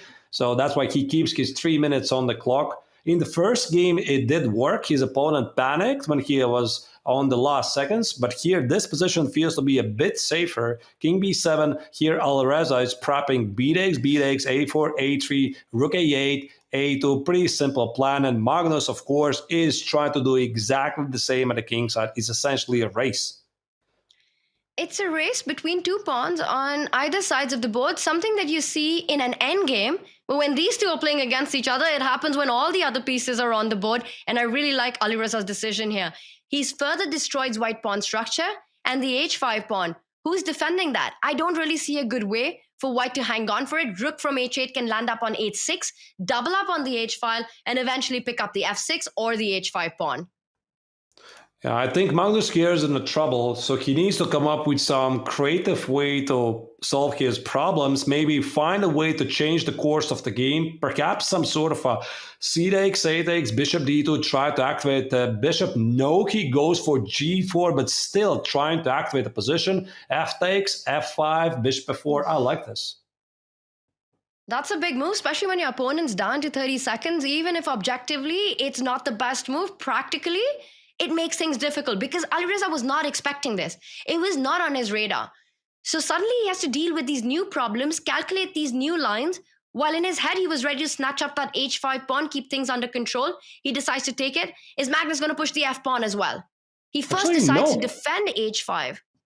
Yeah, queen h4. I thought he's going to play 5, bishop f4. Maybe there was something that was, it was not working. It was just a suggestion. Again, Magnus has to work out these tricks very carefully. There you go, a4. Firouzja finally launches forward. His queen's up on the thread is pretty obvious. a3, a2. The game is very, very exciting here. Magnus might slightly regret not playing a5 and bishop f4 because now this is not a threat. The bishop is not defended. If you play queen g4 f5, after e takes on f5, you have to take with a queen here. So no, he does it anyway. Wow, that's a pretty weird order of the move then. It's a mind-boggling position because we might be seeing 2 queens on the board at some point. White wants to push that h-pawn ahead. Black's coming in with the a-pawn. I think Magnus wants to get that rook to e7. But he needs to get the bishop out of the way first. He grabs on b4. Alireza plays king to a6. Wow, okay, explain that move. How do you even get this position physically on the board? It just feels like from a different century. Somehow when these two are playing against each other, they get these crazy positions here, completely unbalanced. The black king is on a6, the white king is on g1. Both kings are completely exposed. The pawn structure is completely shattered. Both players have their passed pawns. How do you get here even? It's an insane position. And that pawn on f6, a target always. I like what Alireza has done. He's taken control of the 7th rank. He's playing on 3 seconds. He's got 3 seconds on the clock. Only a 2-second increment. It's still a wild position. He's probably got the ghosts of that game 1 going on in his head right now, Arthez. Still too soon to predict a result after we saw what happened in that last game. But look at that move. A huge threat with that knight to d2. I loved it. The computer says it's an inaccuracy. But threats of knight f3, knight e4. This is a still 3 result game here, and also it feels like a deja vu of the first round game again. Only a couple of seconds. This time, of course, Alireza is trying not to panic. Queen f4, sneak move. Look at this. Queen g5 threat is here. Queen g5. Is it? Can you do it? Queen g5 right now? Can you sacrifice the queen? No, knight f3 instead. He jumps in, he trades it off. Could have happened, but he's going for more right now, Magnus. Alireza playing on seconds. I mean, it's impossible to remain accurate. There's so little time on the clock. So here Alireza plays queen h3, threatening to play g3 and activate his king side. Now the pawn on h6 suddenly becomes very strong, and I think that, wow, rook takes on f6. Look at that. And now Magnus with a shake of his head. He knows that this was a really strong resource, but maybe it gives him a chance because White's king is beautifully placed to enter. Has Magnus done it again? Has he turned this around? I don't know. I mean, bishop on e6 leaves the pawn on a4 unattended. King b5 is going to be rook b7 check. So again, final seconds for Firouzja. No time to make more mistakes. King c6, probably rook a7 here. I think Magnus should be pretty safe, but Black is trying to play rook g6 and push forward those pawns, so he needs to watch out. A4 pawn is weak. Magnus Carlsen's king doing a fantastic job on the king side. Alireza Firouzja playing on his last seconds. If he misses out on this opportunity, Arthez, he had another winning position for a second time in a row. It's going to be super difficult to come back. For now, Magnus stops any advance of the g-pawn. He's in complete control of the position. Right, but also Magnus is down in the last 5 seconds, so the position is very complex here. He would probably not mind repeat the position and then force perpetual check. No, apparently there's a win. There was a min. So, wait, it's a mate. Rook a to c7, rook c6. No, that was a mate on the board. No. Oh my goodness, it just happened so quickly. A check on the 7th rank, the king coming in further to cement the attack. Black is close to getting checkmated. But there is the threat of rook h6 for king f6, so still everything under control, pushes the king back, players playing on seconds. Now Magnus is going to run back and try to collect the pawn here. Rook, again, watch out for the mate threats here. King e7, this king might be the mate threat here. So rook c7, bishop d7, super, super tense moment here. Both of the players have their passed pawns, and yet the engine says black is somehow slightly better here. This is crazy. Not anymore, and it's a race one more time. The b pawn is coming in, the g3 pawn is hanging, and Magnus misses something, and the f pawn moves forward. It is still absolutely crazy. Whoa. Oh, that was beautiful. That was a beautiful intermezzo check. There you go. I think Alireza now, is he going to win it? Where do you put the king? That's it. He's running. Magnus is running out of checks. He's going to lose. Oh my goodness. And Magnus missed it because it's black that's about to checkmate. And Alireza gets the job done. He checkmates Magnus Carlsen. Magnus smiles as well because he knows what a monumental fight this has been. Absolutely insane. Fireworks from both sides. The evaluation bar was going crazy. What a game.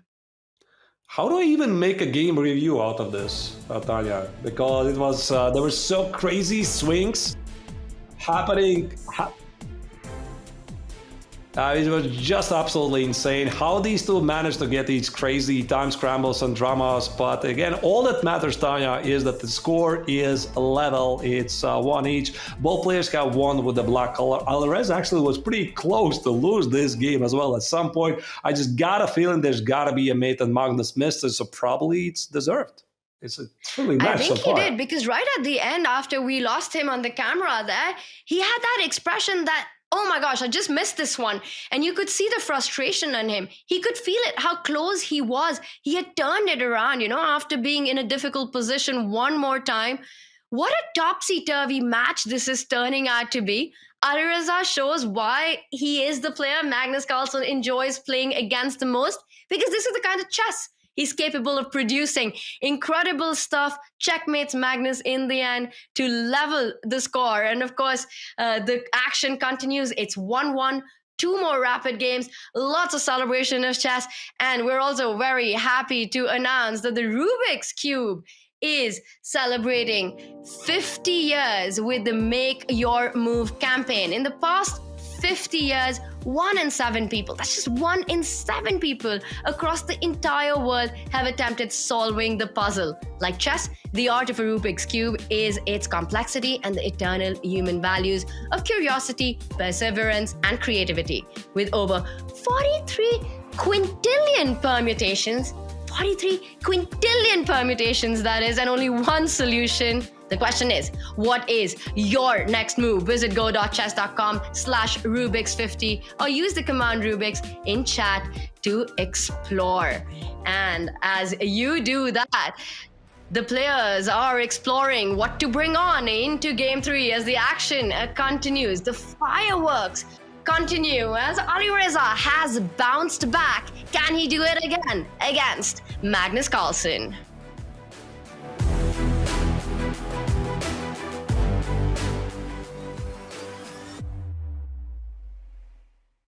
I strongly suggest you stop banning me when my account didn't even have an entire game played yet. This seems very unfair. I'm better than 100% of your GM level players and you stupid banned me. WTF is your SU? I hope Bobby knows it and is auto-resigning in his grave. You. Wow. Dan, you want to run with that one? I thought maybe you would take it. I mean, he apparently, if we're banning him before he's even completed a game, I don't know. I mean, kudos to you and the crew, Casa. I don't even know what else to say to that. A lot of times people that, you know, have played games, you know, they might finish them and they react and they're so hot, and step away from your laptop or your phone, decompress a little bit, give yourself the opportunity to turn that temperature down before you respond. Like that's the first, you know, bit of advice, because, you know, if you're dealing with, you know, support like that, you're gonna have a hard time dealing with people in your own life. So, you know, take a moment, think before you make that move, and then, you know, maybe then, you know, the response will be a little bit different. Rest in peace, Bobby Fischer, one of the goats of the game. At the end of the day, I don't think he's auto-resigning in his grave. I don't believe that. I think I think he might have a lot of perspectives on the way the game has gone. I don't think he's thinking like that. Why should I open a new account if you guys keep on closing them? Well, look, I mean, at the end of the day, we're closing your account for a reason, and so the behavior has to change for you to, keep an account open for an extended period of time. So clearly the behavior isn't changing, and that's, why you're in the situation you're in. There's such a great opportunity to enjoy your time on the site. We have so many things you can do. You can play, you can talk to people, you can learn, you can watch top games. Your experience is going to be soured if you're, making these decisions. So do better. Do better. I like that. Maybe we'll get lucky and that user will watch this video and just maybe that'll be all they needed to hear. Oh, do better. Okay.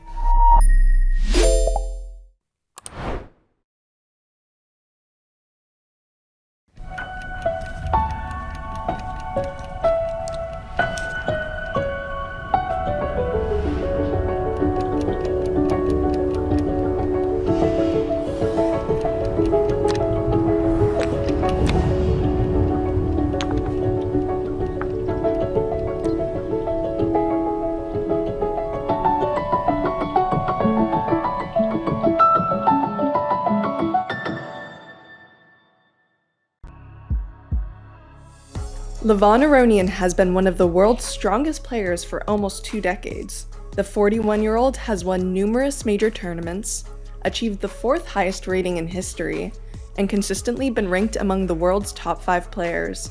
Thanks to his imaginative and aggressive play, in addition to his witty personality and good sense of humor, Aronian has also become a fan favorite across the chess world.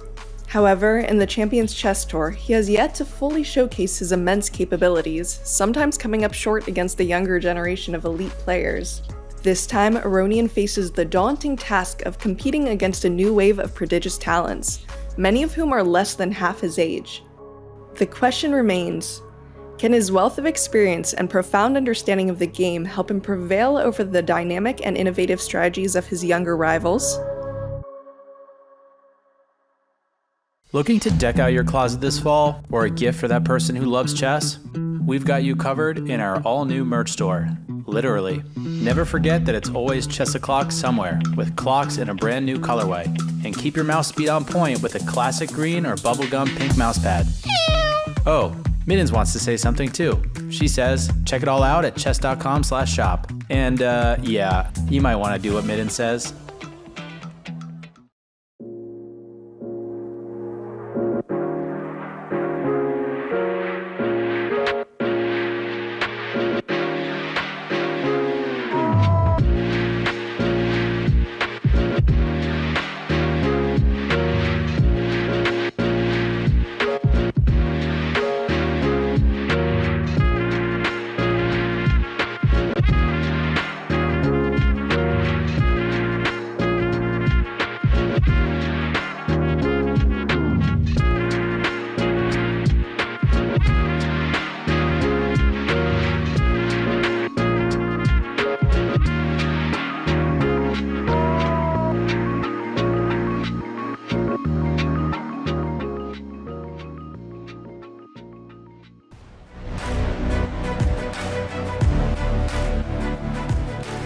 Alireza Firouzja has what it takes to take down Magnus Carlsen. He's done it before on the tour. It was in the Chess.com Classic. Look at his magnificent run that he had. It was on day 1 that he knocked down to the losers bracket. Jan Krzysztof Duda defeated him, but Alireza Firouzja went on the long run after that, taking down Alexei Sarana, then Denis Lazovic, then Duda gets his revenge, Vincent Keimer, and in the grand final, he beat Magnus Carlsen not once but twice to take the big victory and get the golden ticket to the season and Oslo in person live final. He's got fans across the world. Everyone loves to see the chess Alireza Firouzja brings on. And authors, today he's showing exactly why that's the reason. We have been treated to such brilliant display of nerves. 2 games, 2 topsy-turvy fight against Magnus Carlsen. What more could we ask for? Not much more, because the second round game was absolute thriller, and this game is already starting. I think that the matchup and the games, they live up to the expectation, because the Speeches Championship final, I mean, the final result was, to be honest, a bit disappointing, that Magnus was so dominant in his run. And finally, here we have a very, very close match. So your predictions, Tanya, what we can expect from this game, is going to be something quieter, or still, again, same craziness as in the previous round? And to just mark out the craziness that you're talking about, both victories in this match have been with the black pieces. There's not been a solid display. It's just been back and forth, punches being traded, checkmates on the board. Insane stuff by both these players. Now, once again, a slow start, but we've seen this happen until it explodes. So we see the Rossolimo being played out, and an e5 bishop comes out to d6, an approach where the bishop sometimes falls back one step and then strikes in the center with the d-pawn. What do you make of this opening strategy by these two players? Yeah, this is, again, a pretty modern trend, and it's not really surprising to see that the best players in the world, they're following the trend. Okay, I'm going to correct myself. They're setting the trend that is being played right now. So this trick of bishop b5, e5, again, the point is this idea is known from the Rai Lopez. You cannot really win the pawn here with bishop c6, d takes, knight e5. This allows black to play queen d4, immediately win back the pawn. All of this is known. But now the theory here has moved on, because in the early stages of this variation, white almost always tried to break through in the center with c3, d4 to punish black for this terrible bishop on d6. But now the theory has already evolved to the point that black supposedly is doing fine in these lines, and that's why here Alireza is just playing fine positional chess and trying to exploit the weakened d5 square that black has. Really nicely broken down, and we see a bishop to g5 pinning that knight. Black can often try to advance, and on the queen side as well, push that a pawn, push that b pawn, and we're going to see how Magnus wants to continue in this position. He's gone into a bit of a think right now. Does that surprise you, with knight d5 threats on the board? Is that something that he's worried about? He's probably just trying to recollect some theory. Usually at this level, players have very long variations, and they're trying to recall, okay, in this position, I have like 8 continuations. So if I choose this continuation for this particular game, what do you think is going to continue? So he's trying to picture already the course of the game for the next 5 moves or so. So obviously he knows how to play here. There could be the move h6, but I think, Tanya, here, the typical move here that black typically plays is a6, b5, and then if after a6, white decides to take on c6, then black immediately, either with a b pawn or the d pawn, takes on c6 and immediately solves the problem of the knight d5 threat. It's all about this d5 square. Now, we saw the chat poll earlier where our chat gave Alireza a 38% chance against Magnus. I wonder, do you think that perhaps has changed after this last game victory by Alireza? I would love to see the poll again. Me too, absolutely. I think definitely after every single decisive game, the favorites they're going to change. So I'm not really sure what it's going to look like right now. So let's see. Probably closer. By the way, I see we've got some moves out as we can see on that bottom right on our live board.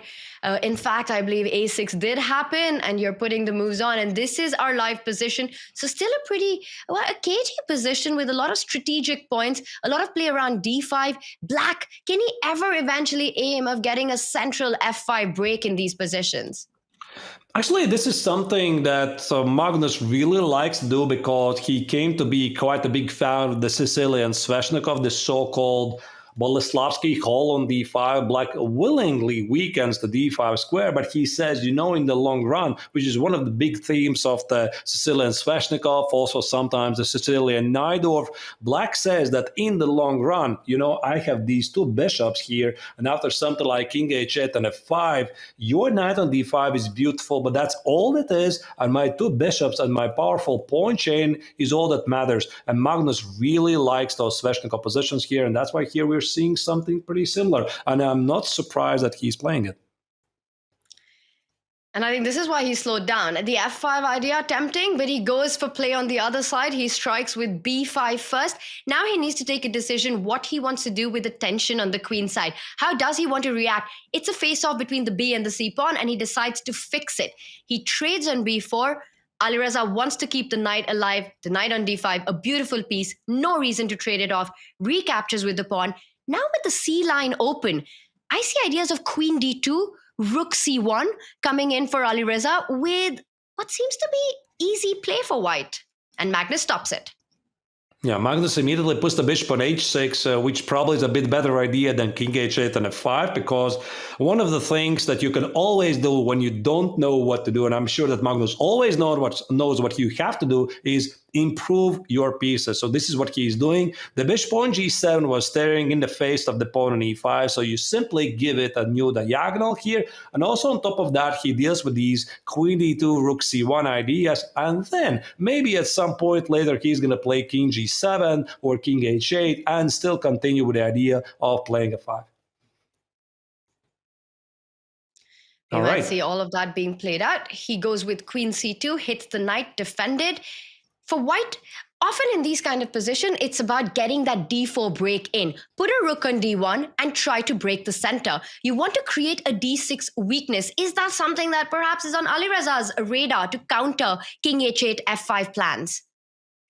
It could be. Yeah, I'm not entirely sure. I wouldn't completely rule it out. I mean, if you play something like rook d1, d4, and eventually, let's say there's a trade, you need to watch out for bishop g7, but we can't rule it out. For example, if Alireza at some point, he's going to position the rook elsewhere, like rook a2, rook d1, then indeed d4 becomes a possibility, indeed creating this weakness on d6. I think that Alireza mainly is going to focus on the queen side because this is where he has positioned his pieces. And there you go. You indeed called it, Tanya. So rook d1, just in case, think about d4. Maybe it doesn't mean that Alireza indeed is going to push d4, but at least he brings this as an opportunity in the near future.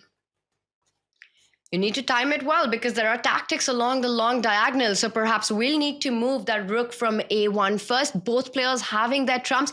It's this similar narrative, right? The positions, the openings, cagey, slow, blocked positions, and then suddenly they seem to explode. And then you've got these counterplay and all these threats on the board that both need to deal with. Right now, position under control and the clock under control by both. But I am going to predict another big fight, a big tactical fight coming up soon once we see d4. I wholeheartedly agree. And I think in order to get a very exciting game, Tanya, you need two willing cooperative players. So if one of them is not cooperating with you and the other is trying to do something and the other player is trying to be solid, it's very difficult to get something exciting. But when you get two very uncompromising players like Magnus, Carlsen, Alireza Firouzja, miracles happen, right? So that's why here, indeed, I do believe that the game could potentially explode at some point. By the way, now that I'm looking at this position, is there an idea like d4 and queen b5 as a possibility? I think so. The pawn on b5 is quite vulnerable. Ooh, sneaky move. Queen to e2, suddenly eyeing that b5 pawn now that the rook is on c8. So it's all in the air. I like that knight on d5. I like the bishop on b3.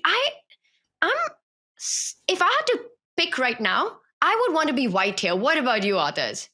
100%. Yeah, I definitely like what Alireza is doing here. I'm not entirely sure if Magnus feels very comfortable because this very annoying knight on d5. So one of the big ideas for black here in this position is to ignore the knight, right? So you want to play like king h8 and f5, etc. And this is precisely what Magnus does. But again, for that, you don't want to have the queen side wide open because again, imagine this, Tanya. So black pushes f5. Then what? I mean, there's no immediate follow-up, right? So you need to play what? Are you going to play f4, g5? Then what? Are you going to play g4? You still need a lot of moves. And at the same time, keep a close eye what is happening here at the queen side. So maybe king h8 is actually a precaution move to make sure that Magnus can play moves like queen d7 and not blunder any forks on f6. I hear you. How do you respond to f5? But I think Magnus will have to respond to d4 first. It's definitely on Alireza's radar. I will not be surprised if we see it happen immediately. And there it is. He's the first to go in for the center, picks up that b5 pawn that was tender. And once again, we have a completely imbalanced position. Magnus lines up the rook against the white queen. The problem is that if you come back with the queen from where it came, queen to e2, you have to calculate what happens after bishop takes knight and the b4 pawn starts falling as well. Now, this is going to be pretty tricky, and maybe there are going to be moments when Alireza actually is pretty happy to sacrifice the pawn because there are games where white is pretty happy to get a symmetrical bishop position, for example. Let's say, let me put it on the board, for example, queen e2, bishop d5, and rook b4. And you're thinking, okay, I mean, black has an extra pawn on d4, which can be backed by the bishop on g7. He's doing great, right?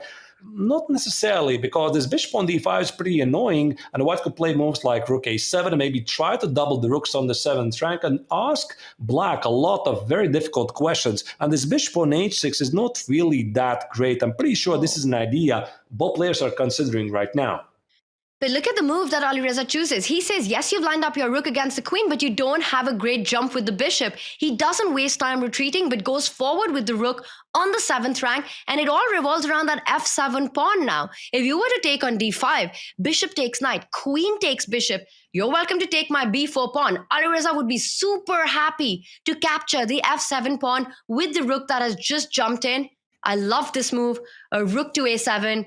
It's pressure on Magnus.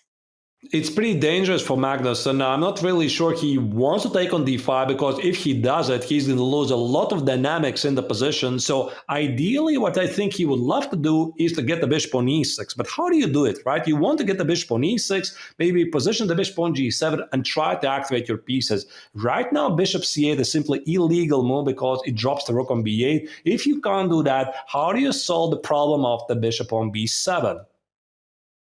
I don't see a way. Sure. Queen c8 cannot be a move that you're even considering. It just feels so incredibly passive, despite it, and also falling into big threats. The knight can jump in, attack the queen. Magnus might be forced to take on d5. Queen, bishop queen a8? c8, knight b6, knight d7 ideas. Bishop to a8. That's a retreat that was not on my radar. It's a move. Yeah, it is definitely a move, and it also completely does not rule out the possibility to take on d5 at some point later.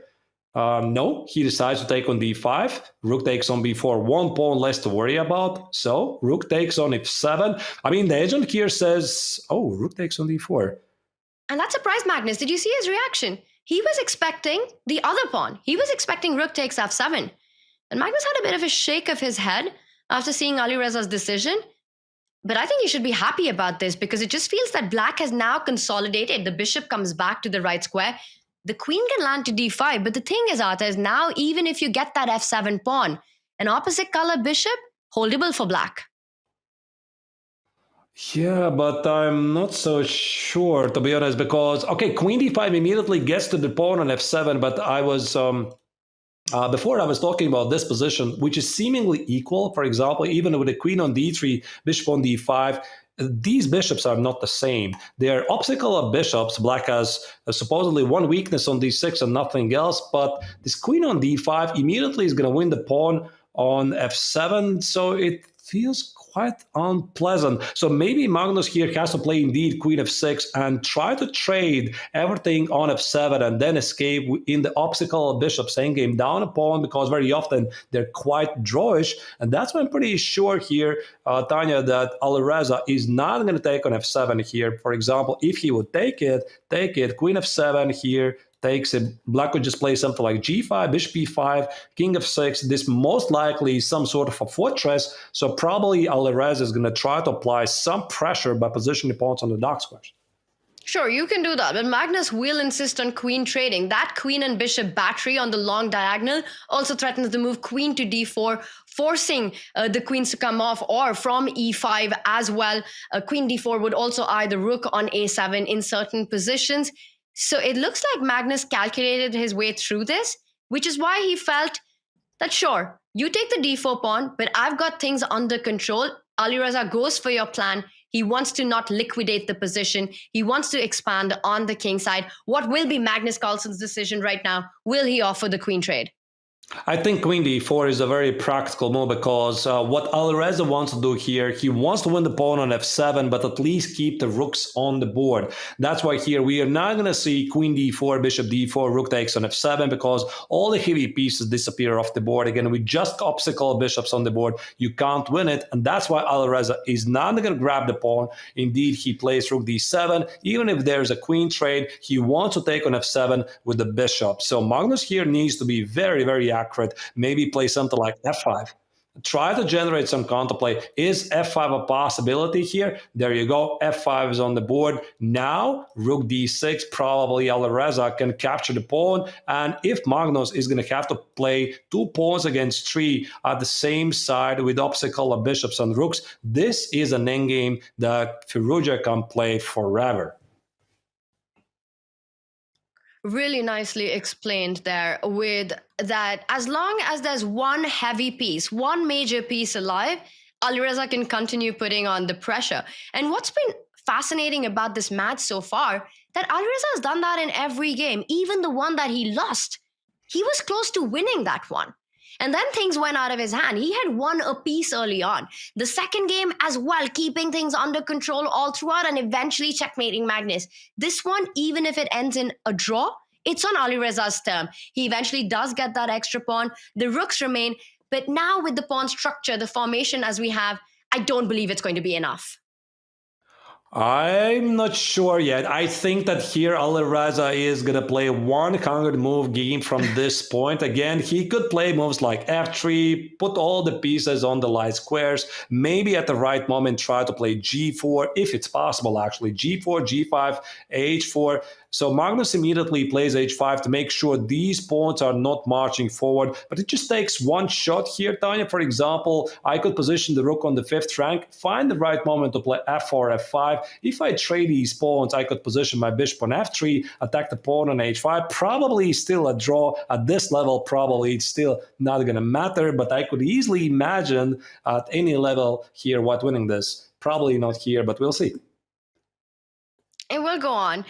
If I had to predict, I think it will end in a draw, but Alireza will make Magnus sweat for it. He's playing risk-free in this position. Magnus is the one who needs to be a little careful as long as the rooks are on the board. In this position, if the rooks come off, it's a draw immediately.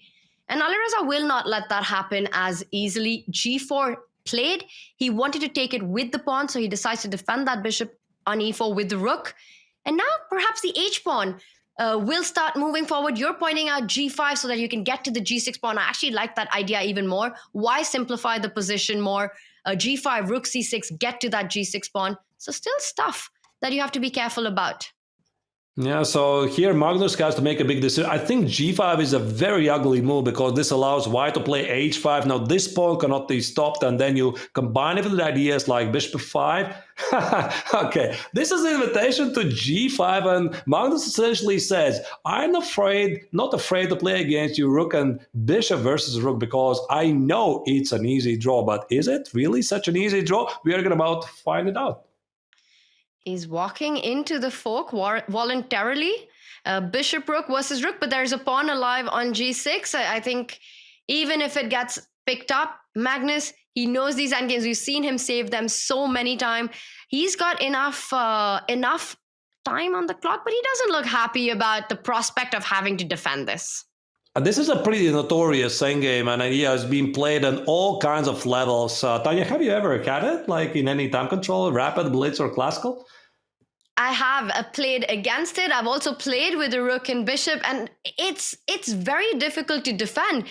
I've actually lost against it, and I've managed to win, trick my opponent and win a rook and bishop where you have to find all these mating net ideas. It's not easy to defend, especially when you're playing on seconds.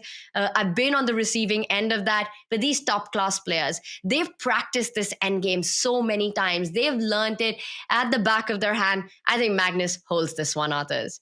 Yeah, probably he's going to call it, because now I also can't even find any single idea how to get to the pawn on g6, because without the pawn on g6, the black would have to show one of the two defensive techniques, right? Either keeping the rook together, the last rank defense stalemate trick, or position the rook behind the bishop. So there are a couple of very sophisticated defenses here. But again, Alireza can't even get to the pawn on g6. So I do agree with you here, Tanya. Most likely we are not going to see that unless Magnus is going to find a way to lose this pawn on g6. And Alireza is trying. He is trying here ideas like king f6 and a check here. By the way, there's some tricks. King g7, rook a7, king f6. I think this pawn is falling. Is it? No, actually not so simple here. So maybe you have to play indeed rook b1, rook f1 to make sure this pawn survives. But you could anyway block that. First, build a bridge, get your rook to the f file, go king f6 and start having those threats of giving a check on the h line. But perhaps after rook f2 is when you want to come back with your king to g7. Right.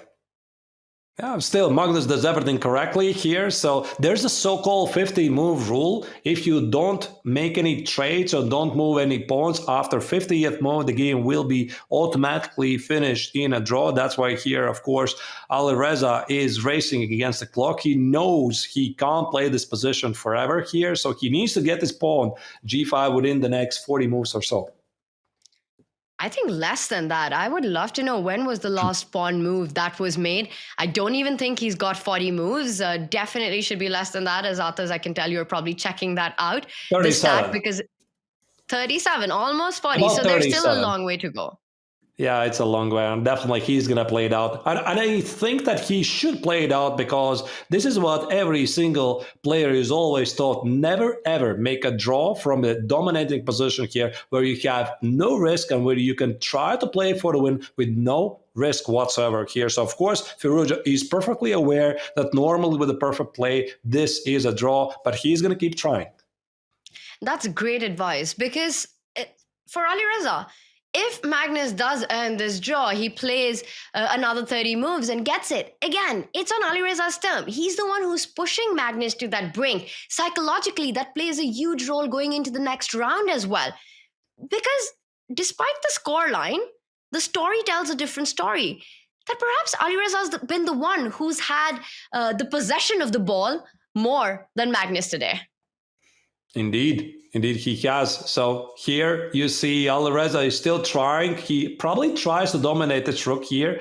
Rook b6. Now there's no checks on b5. Maybe in some lines this is important. I still don't see how do you get a pawn on g6 here. But Alireza is trying. I don't know. Play rook g3, bishop e6, king f6. Try to get the king this way. Again, Magnus is always going to activate the rook and position it on f1. Rook a3. I'm not sure what it really does. It's a move. He's down to 35 seconds, so he also needs to keep one eye on the clock. His aim in this is to somehow get the king closer to that to the g6 pawn. And Magnus has done everything to make sure that doesn't happen. He's not able to cross that final barrier to get to f6. For example, right now, White's move, king f6, and we're talking about a completely different game. So Magnus will find a way to stop that so that he's able to give a check once the king does land on f6. Maybe here he has to play rook f3, then Magnus again can play king g5, bishop d5. Okay, this is the threat. Actually, that's pretty cute idea. King f6 and bishop f3, shelter from the checks. Wait a second here. I think, no, nothing really changes. False narrative here. Bishop e6, rook b1. Rook b1. Exactly, so nothing really changes. There you go. But he didn't repeat. He's still going to play till either the game stops automatically because you reach that 50-move rule, or we'll have some sort of repetition. I can't imagine that scenario. But Alireza says, I want to play this on till the very end. Of course, he should. But I think he's slightly out of the idea as how do you get to the pawn on g6. At least I do not see any. The king on g7 always stays. Pushing away the king here, king h6. You can't play king f6. There's going to be a rook trade. You can't do that. If you remove the rook, the king goes back. It's incredibly instructive, the defensive setup that Magnus has shown, because very often, sometimes we feel we want to give up that G-pawn and then defend the endgame as you know it. But Magnus shows that you can actually just keep that pawn, making sure that the black rook is able to give the white king checks when needed, and the black king is close enough to that G-pawn to keep it defended. Now he pins the D7 bishop, once again paralyzing the white king. Watch out for the trick. King h6 will be king f6. You can't really do that, leaving the bishop under attack here, so still need to be careful. I think what Alireza tries to do here, position, no. I thought he's going to position the king on g8, a bishop e8, bishop f7, and king g7. That's the only idea I could think of here. Maybe he's still going to do it, but 5 seconds here for the Frenchman. Still no progress. Yeah, we're watching the same stuff. Progress. And he's going to give a check on g2, force the king back, and now the rook comes back to b1 to give a check on f1. But king f6 is coming in, so you need to stop that. There you go, king f6 is incoming. Now black can still play rook b1, so black is still perfectly safe. I don't see any change. I think that here Firouzja should try to get the king on g8. But you know, these are the seconds where a mistake can happen, because you've repeated the position so many times, your mind starts fogging up, and Magnus has got 5 seconds on the clock. He has to keep the game going, keep that pawn on g6 for just a few more moves, and it ends in a draw then. Yep. He cannot allow king f6 under time pressure.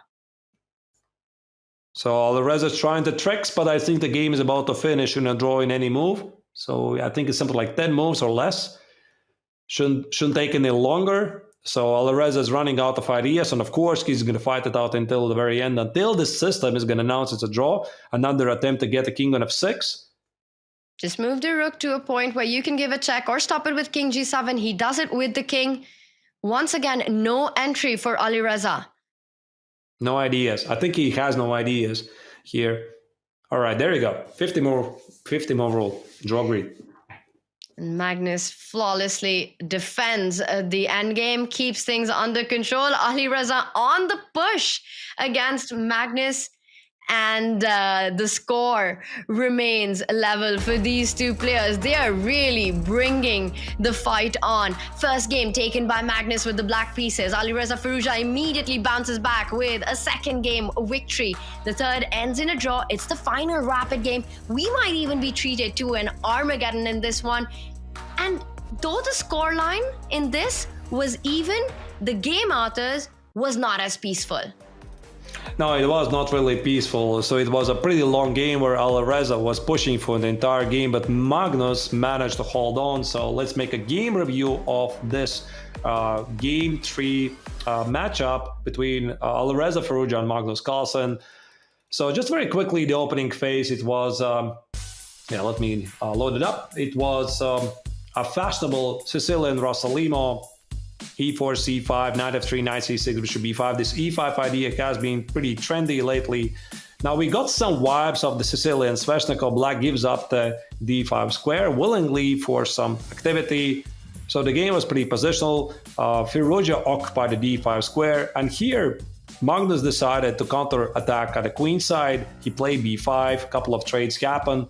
And eventually, if somebody was pushing this position, it was Firouzja, right? Here he played Tanya's suggestion d4, which was a very nice way to open up the center. Black has some weaknesses, most notably the weakness on d6. And eventually we got to this position where after rook takes on b4, you could see the surprise in Magnus's face that Firouzja decided to take the pawn on d4, not rook takes on f7, still would have been a pretty equal game. So here after rook d4, queen d4, bishop g7, the problem for Firouzja is he can win the pawn on f7, but it's going to cost him the trade of both heavy pieces. So he was trying to avoid that, and that's why here he did trade the queens. Magnus traded as many pawns as he could, and now comes the critical moment. The key defensive resource, Tanya, here is that after king g2, here Magnus played very correct move, h5, fixing these pawns on the dark squares, and eventually Alireza could make no progress here. He had to push g4. Magnus gave up the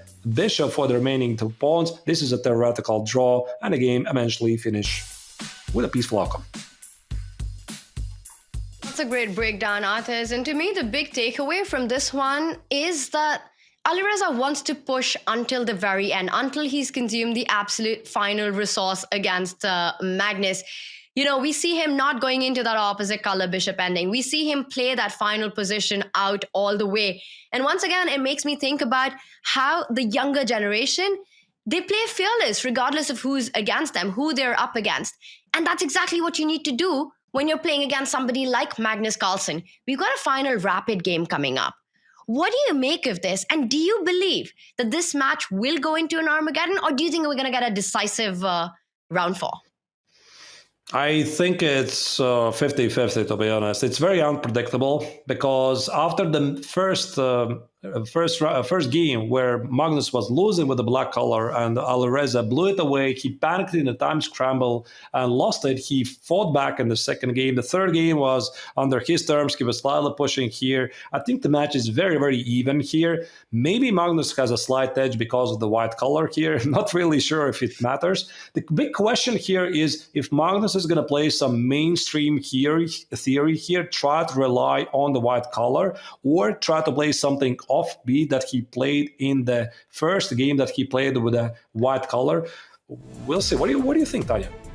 I don't know what you're saying about the white color, artist, because both the victories in this match so far have been black wins by Magnus as well as Alireza. So definitely, I think it's going to be about the kind of position we get. Is it going to be as chaotic? Magnus Carlsen, you're up against him. You know it's never going to be easy. He's the world #1 player. Ever since I can remember, the 5-time FIDE world champion, he booked his ticket to the Oslo season end final in the very first event, winning the CrunchLabs Masters.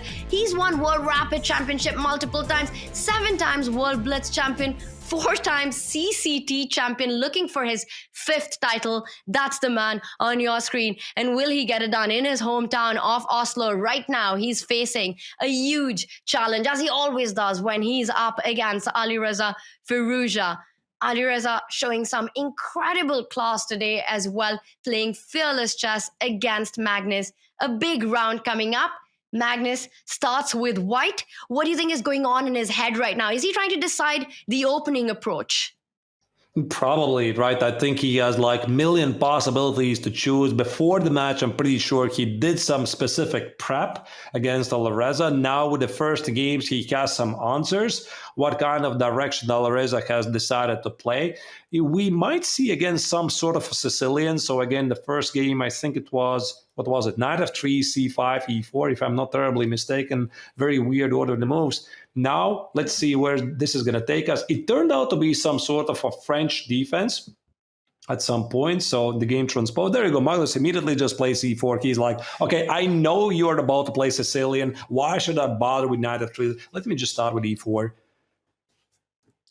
He does, and we might be seeing the Taimanov Khan that you earlier spoke about. It's your speciality. He starts with the second move, e6. Alireza, I would love to get chat prediction on this point. What do you think will happen in this very important game 4? But let's also point out that whoever loses, it's not the end of the road. They just get knocked down to the loser's bracket.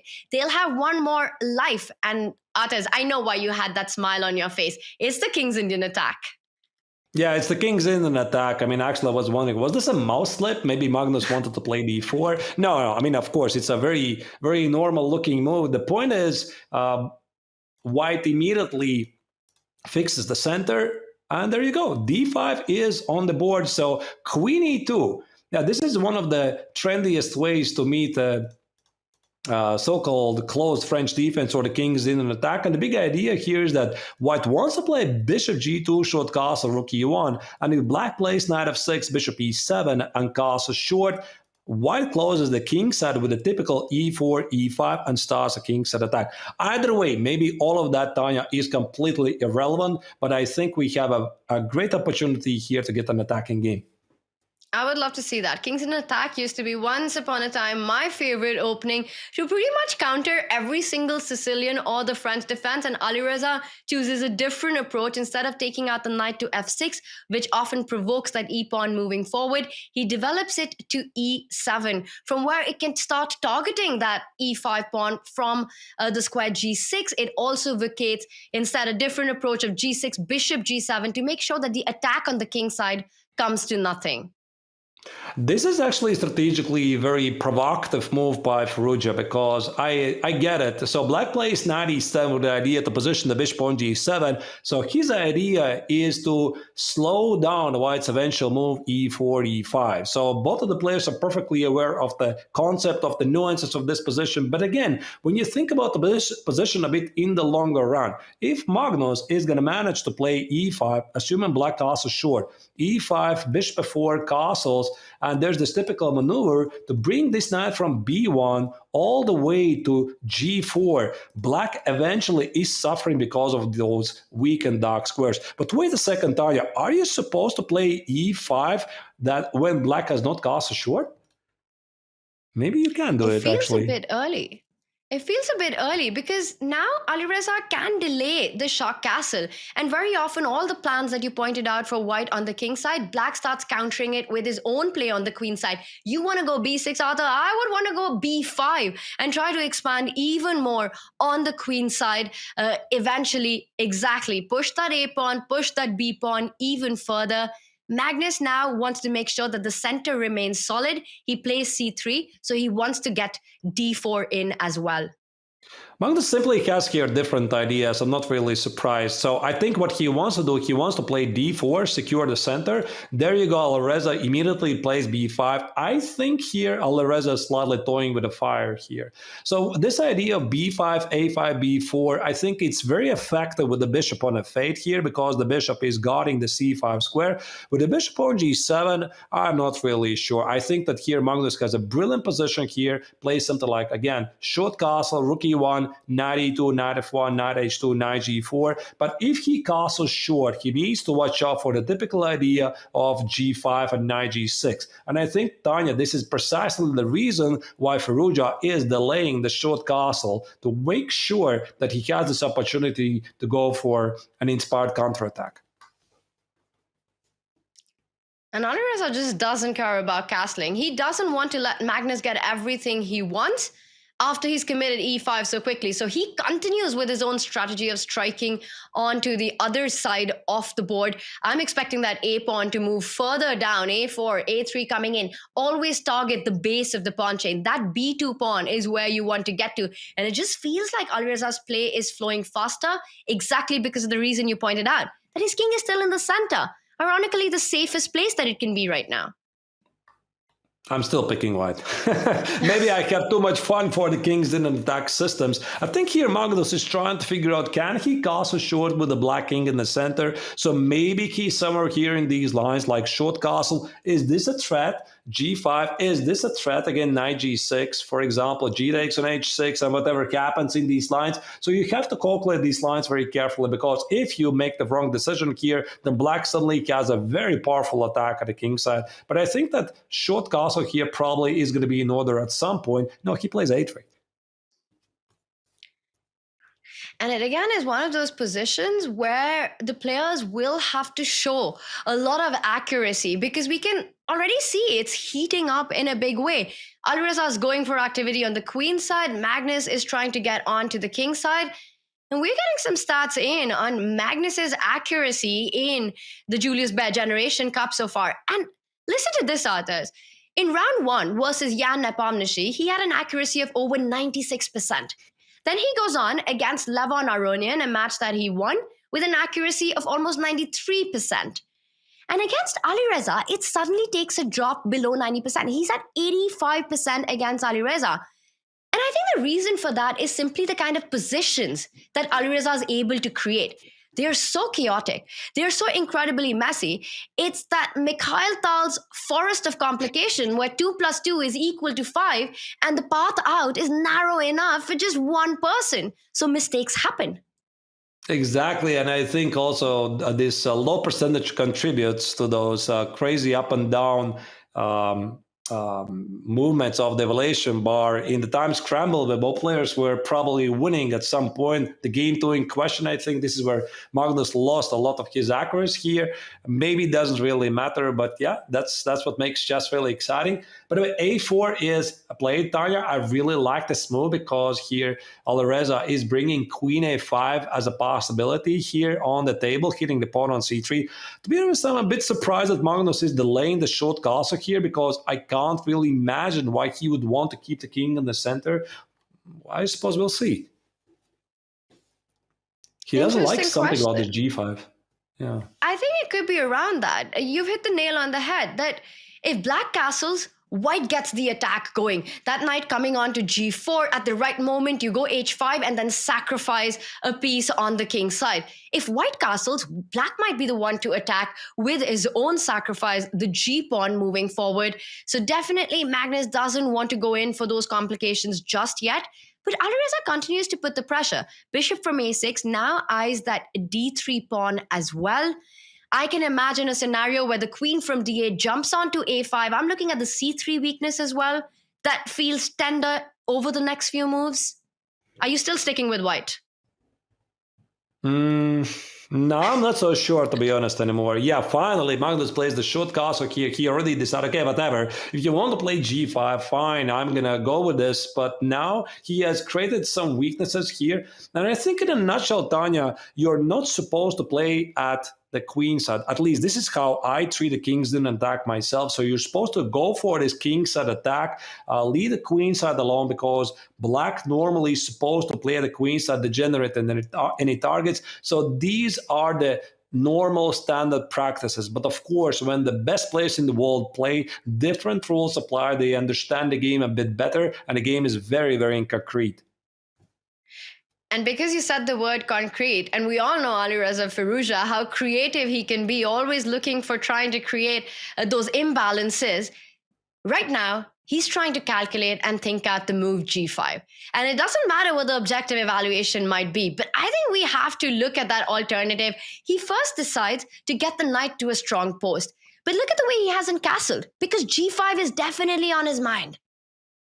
Alireza doesn't really like castling, does he now, right? Because he didn't really castle in the second round game. What did he do in the first game? Yeah, he did castle with white, but he's not castling with black. I wonder why. Well, he's just delaying it. We still might see a castle at some point. But right now, he's played knight f5. g4 is not possible. The queen and the knight are eyeing the h4 pawn. So you really can't kick that knight out. White always has to watch out for a central pawn move, whether it comes in with the c pawn moving forward or the d pawn moving forward. Yes, you're pointing out white's long plan. But others, that's a whole lot of moves to get there. You're correct, but I don't really see anything else because, again, if you play something like c4 to block the bishop, you give up the d4 square. You can't play b4. The queen is locked by defending the pawn on d3. There's no points here to crash through at the queen side here. So the bishop on g2 stands. Okay, you could play maybe bishop h3. The bishop on f4 has no moves. The knight on f3 has no moves. So I think simply with the elimination method, the knight on d2 has to go on h2. Maybe I'm wrong. We'll see.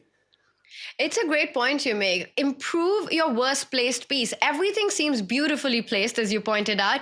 Get that knight on d2, which doesn't have any future prospects in the center because of that pawn on d5. Get it to the best square. What's the best square? g4. It's a long plan, and Alireza will find a way to get his own counterplay. It might be with a break with the c pawn moving forward, or perhaps a trade along the b file to try to infiltrate on that b3 square at the right moment. Once the knight from d2 moves away, he starts with the trade plan. Yeah, I started to think actually, Tanya, about this idea because this would be really a throwback to his second round game that he played against Magnus. It featured a pretty similar plan. I mean, knight a5, knight b3. Remember, there was the knight on b3, only the pawn structure was slightly different here. And with the knight on a5, he also would improve his odds of playing c4, then playing knight b3 and hit the pawn on a3 at some point later. Maybe that's the reason why he decided not to castle short just yet. And the more moves are played, I do believe that we are not going to see a short castle from black's perspective at all. maybe there'll be a moment where he decides he needs that final piece, that final toy to come to the nursery. That rook on h8 needs to land on b8 at some moment. He's infiltrated. It's happened, others. Rook on b3. It's not an easy move to answer because you can't really trade it. You can't allow black to get this super healthy passer on b3. Meanwhile, he's threatening to pick up the a3 pawn as well. Not just that, the queen is about to double up with that rook on b3 from queen b6, asking big questions. How are you responding on the b file? Yeah, I think here Magnus has just to forget about the pawn on a3 and finally start to do with this some action here the king side with knight h2, knight g4, knight h6. That being said, maybe after knight h2 black can actually afford to play h5. Now this is a very risky move, of course, because it weakens a lot of dark squares in the position, but it would also allow black to completely lock this knight on h2 for white out of the game. So maybe after knight h2, h5, bishop g5, this is a possibility, but then again, what do you do with this knight? Tough questions. It just seems like Alireza is the one who's coming in with all the tough questions today in this match against Magnus. Every single game, rook b3, I really like this approach, you know? That knight from d2 moves, what's the drawback of it? The b3 square is weak. And he makes use of it. Magnus goes knight to e3, so he's actually offering a knight trade. And wow, it gets awarded an inaccuracy right now. Are there some tactical tricks? Get greedy or no? The computer points out that it's time to go short castle. All right, yeah, black now finally took the pawn on a3. Yeah, there was a possibility to castle short. No, now more than ever, I'm convinced that short castle is not going to happen because the king is getting pretty weak there. But it's a pawn. It's a pawn, and if give Alireza one more move, the rook is coming back to b3. Magnus needs to do something really quickly right now. I mean, this next move is super important for him. And also, he's down on the clock. He's touching the 3-minute mark.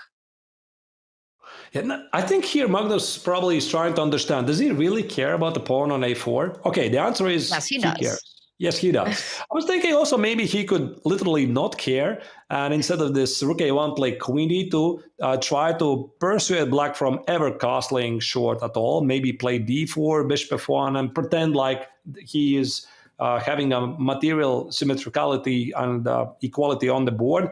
But okay, probably he needs to take care of this pawn on a4. It still doesn't rule out the idea of playing queen d2, hitting the pawn on h6 and maybe then securing the center with something like d4, c4. Oh, that's a big move. And I see the bar, it shoots up, but it looks like a strong one because, for example, if you were to go d4, then Alireza can just defend that a4 pawn with queen to a5 and bishop b5 and say that I'm a very healthy pawn up. But if not... There's probably some very concrete problems because the king is weak. The king is not yet castled. There's a good question. There you go. Magnus immediately spots that after c takes on d3, queen a4, because of the spin here, black starts to have some problems. This is a great move. I really like it, Tanya, because bishop b5, I think now here Magnus can actually take on c4. So no longer bishop c4 is going to work. And after bishop b5 takes on c4, I'm seeing all kinds of ideas from d1. And the longer black delays the castle, the less safe the black king is feeling in the center. It might be time for him to use the next opportunity to go short castle because that rook from h8, it really needs to come into the game as quickly as possible. But what an amazing find by Magnus. Queen c2 in this moment. Just loose pieces, the bishop on a6, the geometry of the knight on c6. Calculating that you don't want to pick up the a4 pawn with your rook, but you want your queen there instead. That is just an absolute Magnus Carlsen move. Top class chess here. Indeed, it is. Yeah, so I think here Firouzja is trying to calculate what happens after the forcing move c takes, queen a4, bishop b7. Can he survive this? Can he survive the spin? Because the pawn on d3 indeed is very menacing. So c takes, queen a4, bishop b7, knight e4, queen d7, rook b1, and he's somewhere here. Very scary, but again, chess is very concrete and you can't really trust your opponent. And today, Tanya, we already saw it a couple of times that the players are calling the bluffs of their opponent, especially when Magnus was playing in the very first game, this a5, a4. It took Alireza some time, but he called the bluff. You can't always trust your opponent. You can't take the pawn. And this is what Firouzja is trying to do right now. Big question. But look at the camera. Look at the players. There's so much reaction coming from both Magnus and Alireza. The one thing that Queen C2 did, it completely threw Alireza off because we saw a little shake of his head earlier on, a move that he missed when he played C4. And that just changes it because you're thinking you're up a pawn and you've calculated everything. And look at that, an immediate mistake by him. He goes queen to b6, allowing the move queen takes pawn, which will hit that bishop on a6. I have a bad feeling about that king on e8. We've been singing praises of not going short castle, but suddenly in big danger. Magnus also looked like he was calculating the line through. I'm not sure what's going on, but queen takes pawn looks very obvious. This is classical mistakes come in pairs, Tanya, here. So you make one mistake, you feel psychologically a bit down, then comes the next mistake here. So bishop a6 here, Firouzja realized he's in trouble. Now he plays queen b6, which is immediately a second mistake. King is in the center. He probably already had to make some very tough decision here. Run away with the king, give up the pawn on a4. Now I think there's most likely some sort of a tactical problem. Yeah, indeed, this queen a4 feels pretty obvious. Queen a4, bishop b5, queen a8 check, king d7. There's got to be some kind of a move. No, just queen a3, stopping black from castling. Short, Magnus says, you are not going to go anywhere. I've got you. You didn't castle earlier, you're never going to castle now. Queen to a3, taking away that possibility. And if you take on d3, that looks like an incredible pawn. But Magnus wants to switch play then. That rook from a1 is threatening to come on the b file with a deadly pin, Artez. That bishop on b5, super tender. Queen d6, you're pointing out. Rook b1 with the idea bishop f1. Take that pawn on d3. A lot of big threats coming up. And Magnus being super accurate in this one. Well, I suppose when you're here sitting with black, if you suffer, then you suffer with the music. Just take on d3 and pray it's going to work. Otherwise, it's just such a terrible position here. I don't know what to suggest. Bishop f8 feels super slow here. Probably White's going to play the same idea, Tanya, that you mentioned. Queen b2, pinning the bishop on b5 and the bishop on b6 here. Just take on d3 and then after rook b1, I don't know. Actually, what do you do after rook b1? I'm kind of clueless. It's very scary, the pin. Because yes, you can play queen to a6, but then you just trade, rook goes to b6, and you end up losing a piece in that line. Maybe he just lost. Yeah, so and right now, Alireza's feeling the pressure. He shakes his head, he's down under a minute. And how quickly did this turn around? He won that pawn on a3, and then one inaccuracy, c4, and Magnus Carlsen is all over him. Well, Tanya, castling is a good opportunity for a good reason, I think. So you have to bring the king to the safety pretty early in the game. So he kept delaying this decision by bringing the king to the safety, and now he's backfiring at the worst possible moment. What's done is done. If you make such a mistake against the greatest player in the history of chess, these are the consequences. And Alireza keeps getting more and more frustrated on the camera. He's not able to find his way through, immediately goes... in the end, goes with the idea of bishop f8, a check, the king comes up, but look at the discoordination, that bishop on f8, the rook on h8, not playing a part. Where is the breakthrough? How do you open more files and more lines for activity here? Magnus knows that there has to be a way. He's about to show us. Yeah, so maybe bishop e3. I think what makes perfect sense here, Tanya, you try to include all the pieces in the attack, also opening up the position. With d takes on c4, considering that black cannot open up the d file, there's going to be rook d1 with a lot of consequences here. So I'm thinking moves like bishop e3, d takes on c4, knight e4. I think right now Magnus is looking for a kill. And he's got about a minute to find it. To find the precise way forward that keeps the advantage, because the position is so beautiful for him. Black's pieces lack complete coordination. He decides to open up the lines, takes on c4, and I'm expecting him to do some rerouting of his pieces. Magnus has this incredible ability to place his pieces on the right squares. I think bishop e3. No, knight e2. All right. Makes also perfect sense. A lot of sense. If you get to take it, open up the d line, that king on d7 will get checkmated. It's been a scary story for Alireza's king on in the center of the board. Maybe remove the bishop and play bishop g7. How do you defend this position with 8 seconds on the clock? Yeah, you have to bring the rook final in the game. Bishop g7 is essentially the only move that gives black some chances. So c4 has got to be moved for Magnus here, ripping apart the defenses here. c4 is played. Bishop g7 probably is also going to follow. I already see there could be some queen sacrifice here. C takes on d5 and d takes on c6. Looks very fancy. Maybe it's not necessary. Just play queen a2, but they just can't resist sacrificing the queen here. Can I do it? I mean, Magnus is sure tempted. Nah, he decided not to do it. He instead plays a safer approach, queen a4, pinning that knight too much on the line to sacrifice your queen, and then you don't need to do it. It's such a beautiful position as is. Alireza's rook still where it started, hasn't made a single move, and that's what's making all the difference right now. 2 seconds on the clock and a very difficult position to hold. But we've seen miracles happen today. Yeah, indeed. So Magnus is still needs to find a clear victory here. Did he miss bishop e2 here? No, he looks a bit nervous here. Rook b1 threatening, rook b7. Alireza's fighting back. And Magnus now under 5 seconds as well.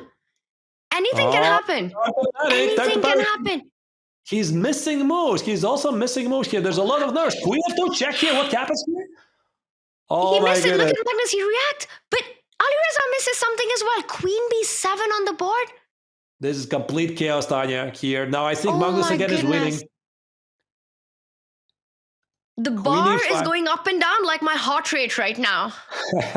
That's a mate. I think e6 is a checkmate on the board with a pawn. Bishop f8, queen g6. Where's the mate? Where's the mate? There's got to be a mate already here. Rook b7, it makes perfect sense. At some point, include the rook in the game. The players are playing bishop in 5 seconds. Yeah. Oh my goodness. Alireza with 2 seconds. I don't even know how he's making these moves and staying alive right now. The knight comes on to defend. Queen f7 is a big threat. And Alireza, he resigns after e6. Magnus with his hands in the air. What a crazy match. What a crazy fight. In the end, the world #1 prevails in once again an absolute, a fiery game of chess. Others, what a battle. But you can see Alireza, he's disappointed because once again, he was the one who was putting the pressure and Magnus found a way to turn it around. I mean, Magnus almost missed it because he started to miss a couple of moves here, and actually there was a very dramatic moment. I think both of the players actually missed the fact that Magnus's queen was hanging because they were playing basically on seconds here. If I may, we could go back to this critical moment at this time scramble. Maybe I'm going to show it a bit later here, but there was this moment when Magnus missed several moves in a row, and then Firouzja essentially could have clinched the match.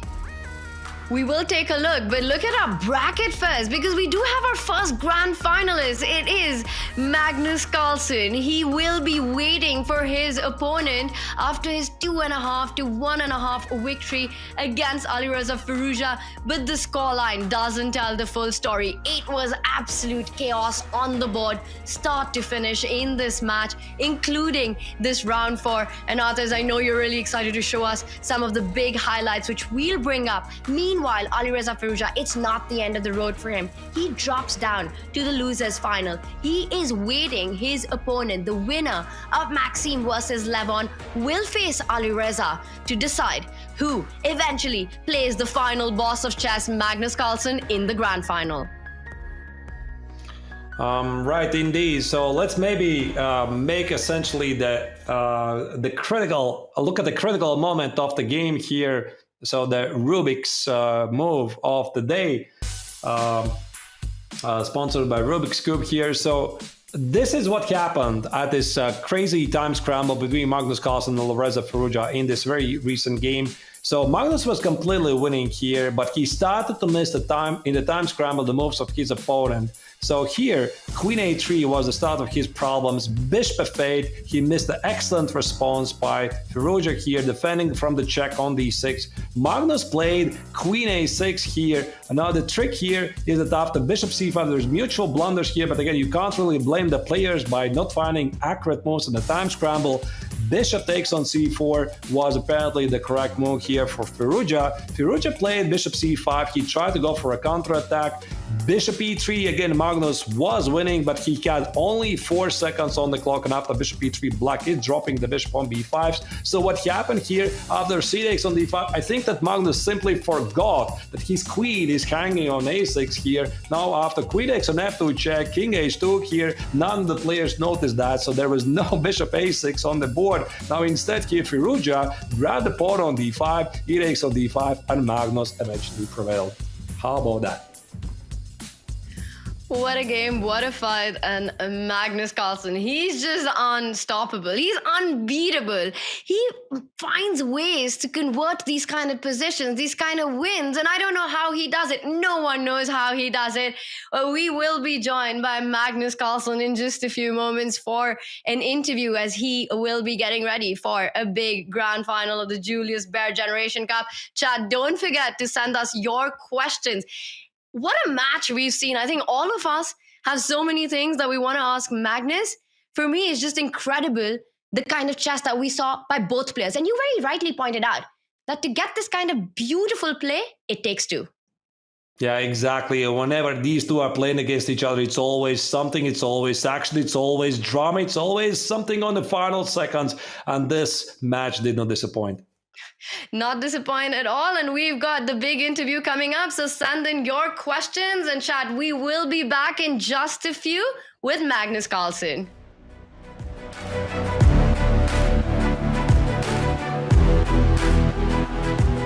Magnus, do you ever regret walking away from the Classical World Championship? Not ever is hard to say. But I would say that overall, I don't regret it. Yeah, that's the truth. Okay. Good. Just checking. Regardless of who wins the candidates tournament coming up, do you think Ding will successfully defend his title? No. He's telling the truth. Okay, controversial. Magnus, do you ever regret making 2900 a public target? No. It's the truth, but it's a very sensitive question for him. Okay, touched a nerve. Magnus, do you feel you've peaked as a chess player? Yes. That's the truth. Okay. Magnus, do you fear the effects of AI in chess? No. So it is a lie. Ooh. Okay. Do you think you could beat Hikaru Nakamura in a chess boxing match? Yeah. That's a lie. Wow. Do you think you could beat Levi Rosman and Danny Rensch in a blindfold simul? I don't care. I don't know what the rest of the question is, but I don't care. He does care. He's annoyed by that.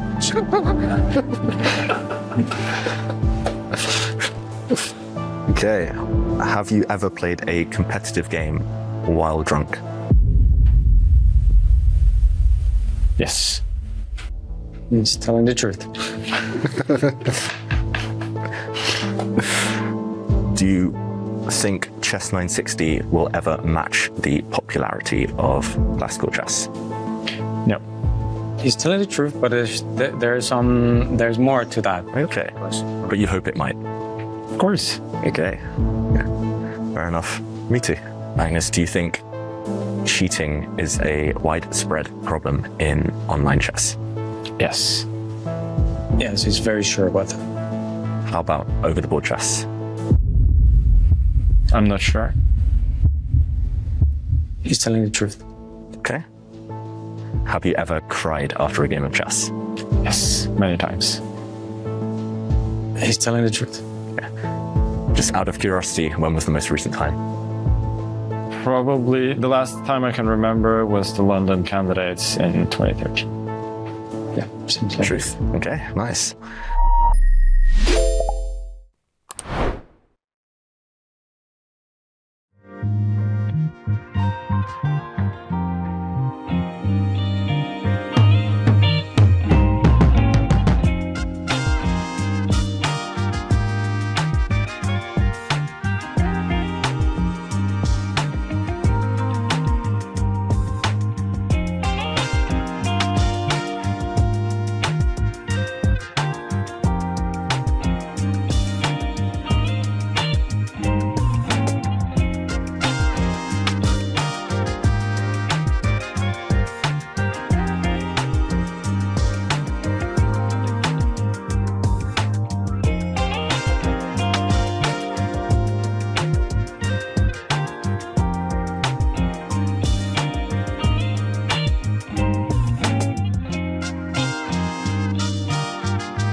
And we are back live with an interview with the winner of the thrilling winners final match of the Julius Baer Generation Cup, Magnus Carlsen. Welcome, Magnus. What a day it was. Yeah, that was a crazy day. I don't think there's probably ever been a match where both players have been so out of control. Like at least a match of these players, but I think that like both speaks to the complexity of the positions, but also the fact that neither of us were like in tip-top shape today. But it was certainly exciting.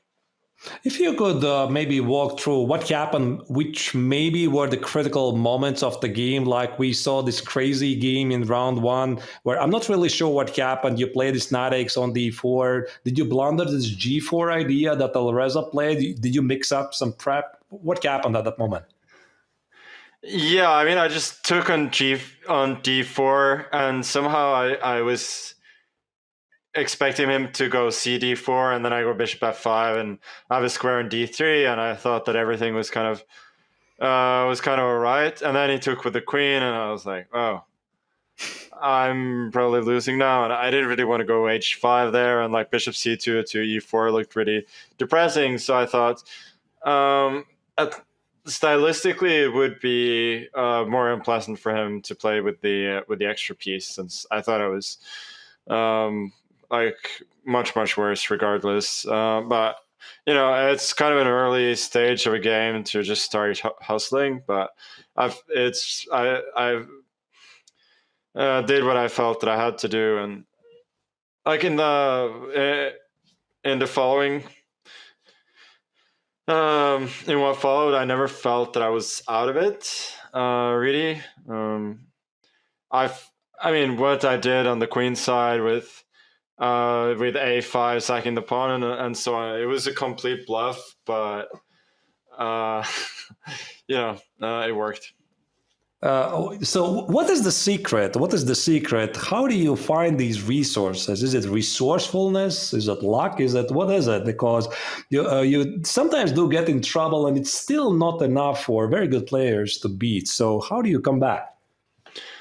The thing about Alireza is that he spends a lot of time. So he's very good with little time, but you cannot be perfect all the time then when you're surprised. So that gives you a little bit of a chance to get it back in the game. And part of my strategy there was try and force him to use time so we could get into those situations, like where ideally I'd have a little bit more time myself, which I had, which I sometimes had and sometimes didn't. And what happened in game 4? So it felt that at some point you were like confidently cruising to a victory because Alireza for some reason was not castling short. Then you played this queen a3. We felt that, okay, this is definitely going to be a victory. And yet something happened there. Yeah, I feel like in these lines, it's generally considered dangerous for black to castle. But of course, having the king in the middle is no picnic either. But to be honest, I just...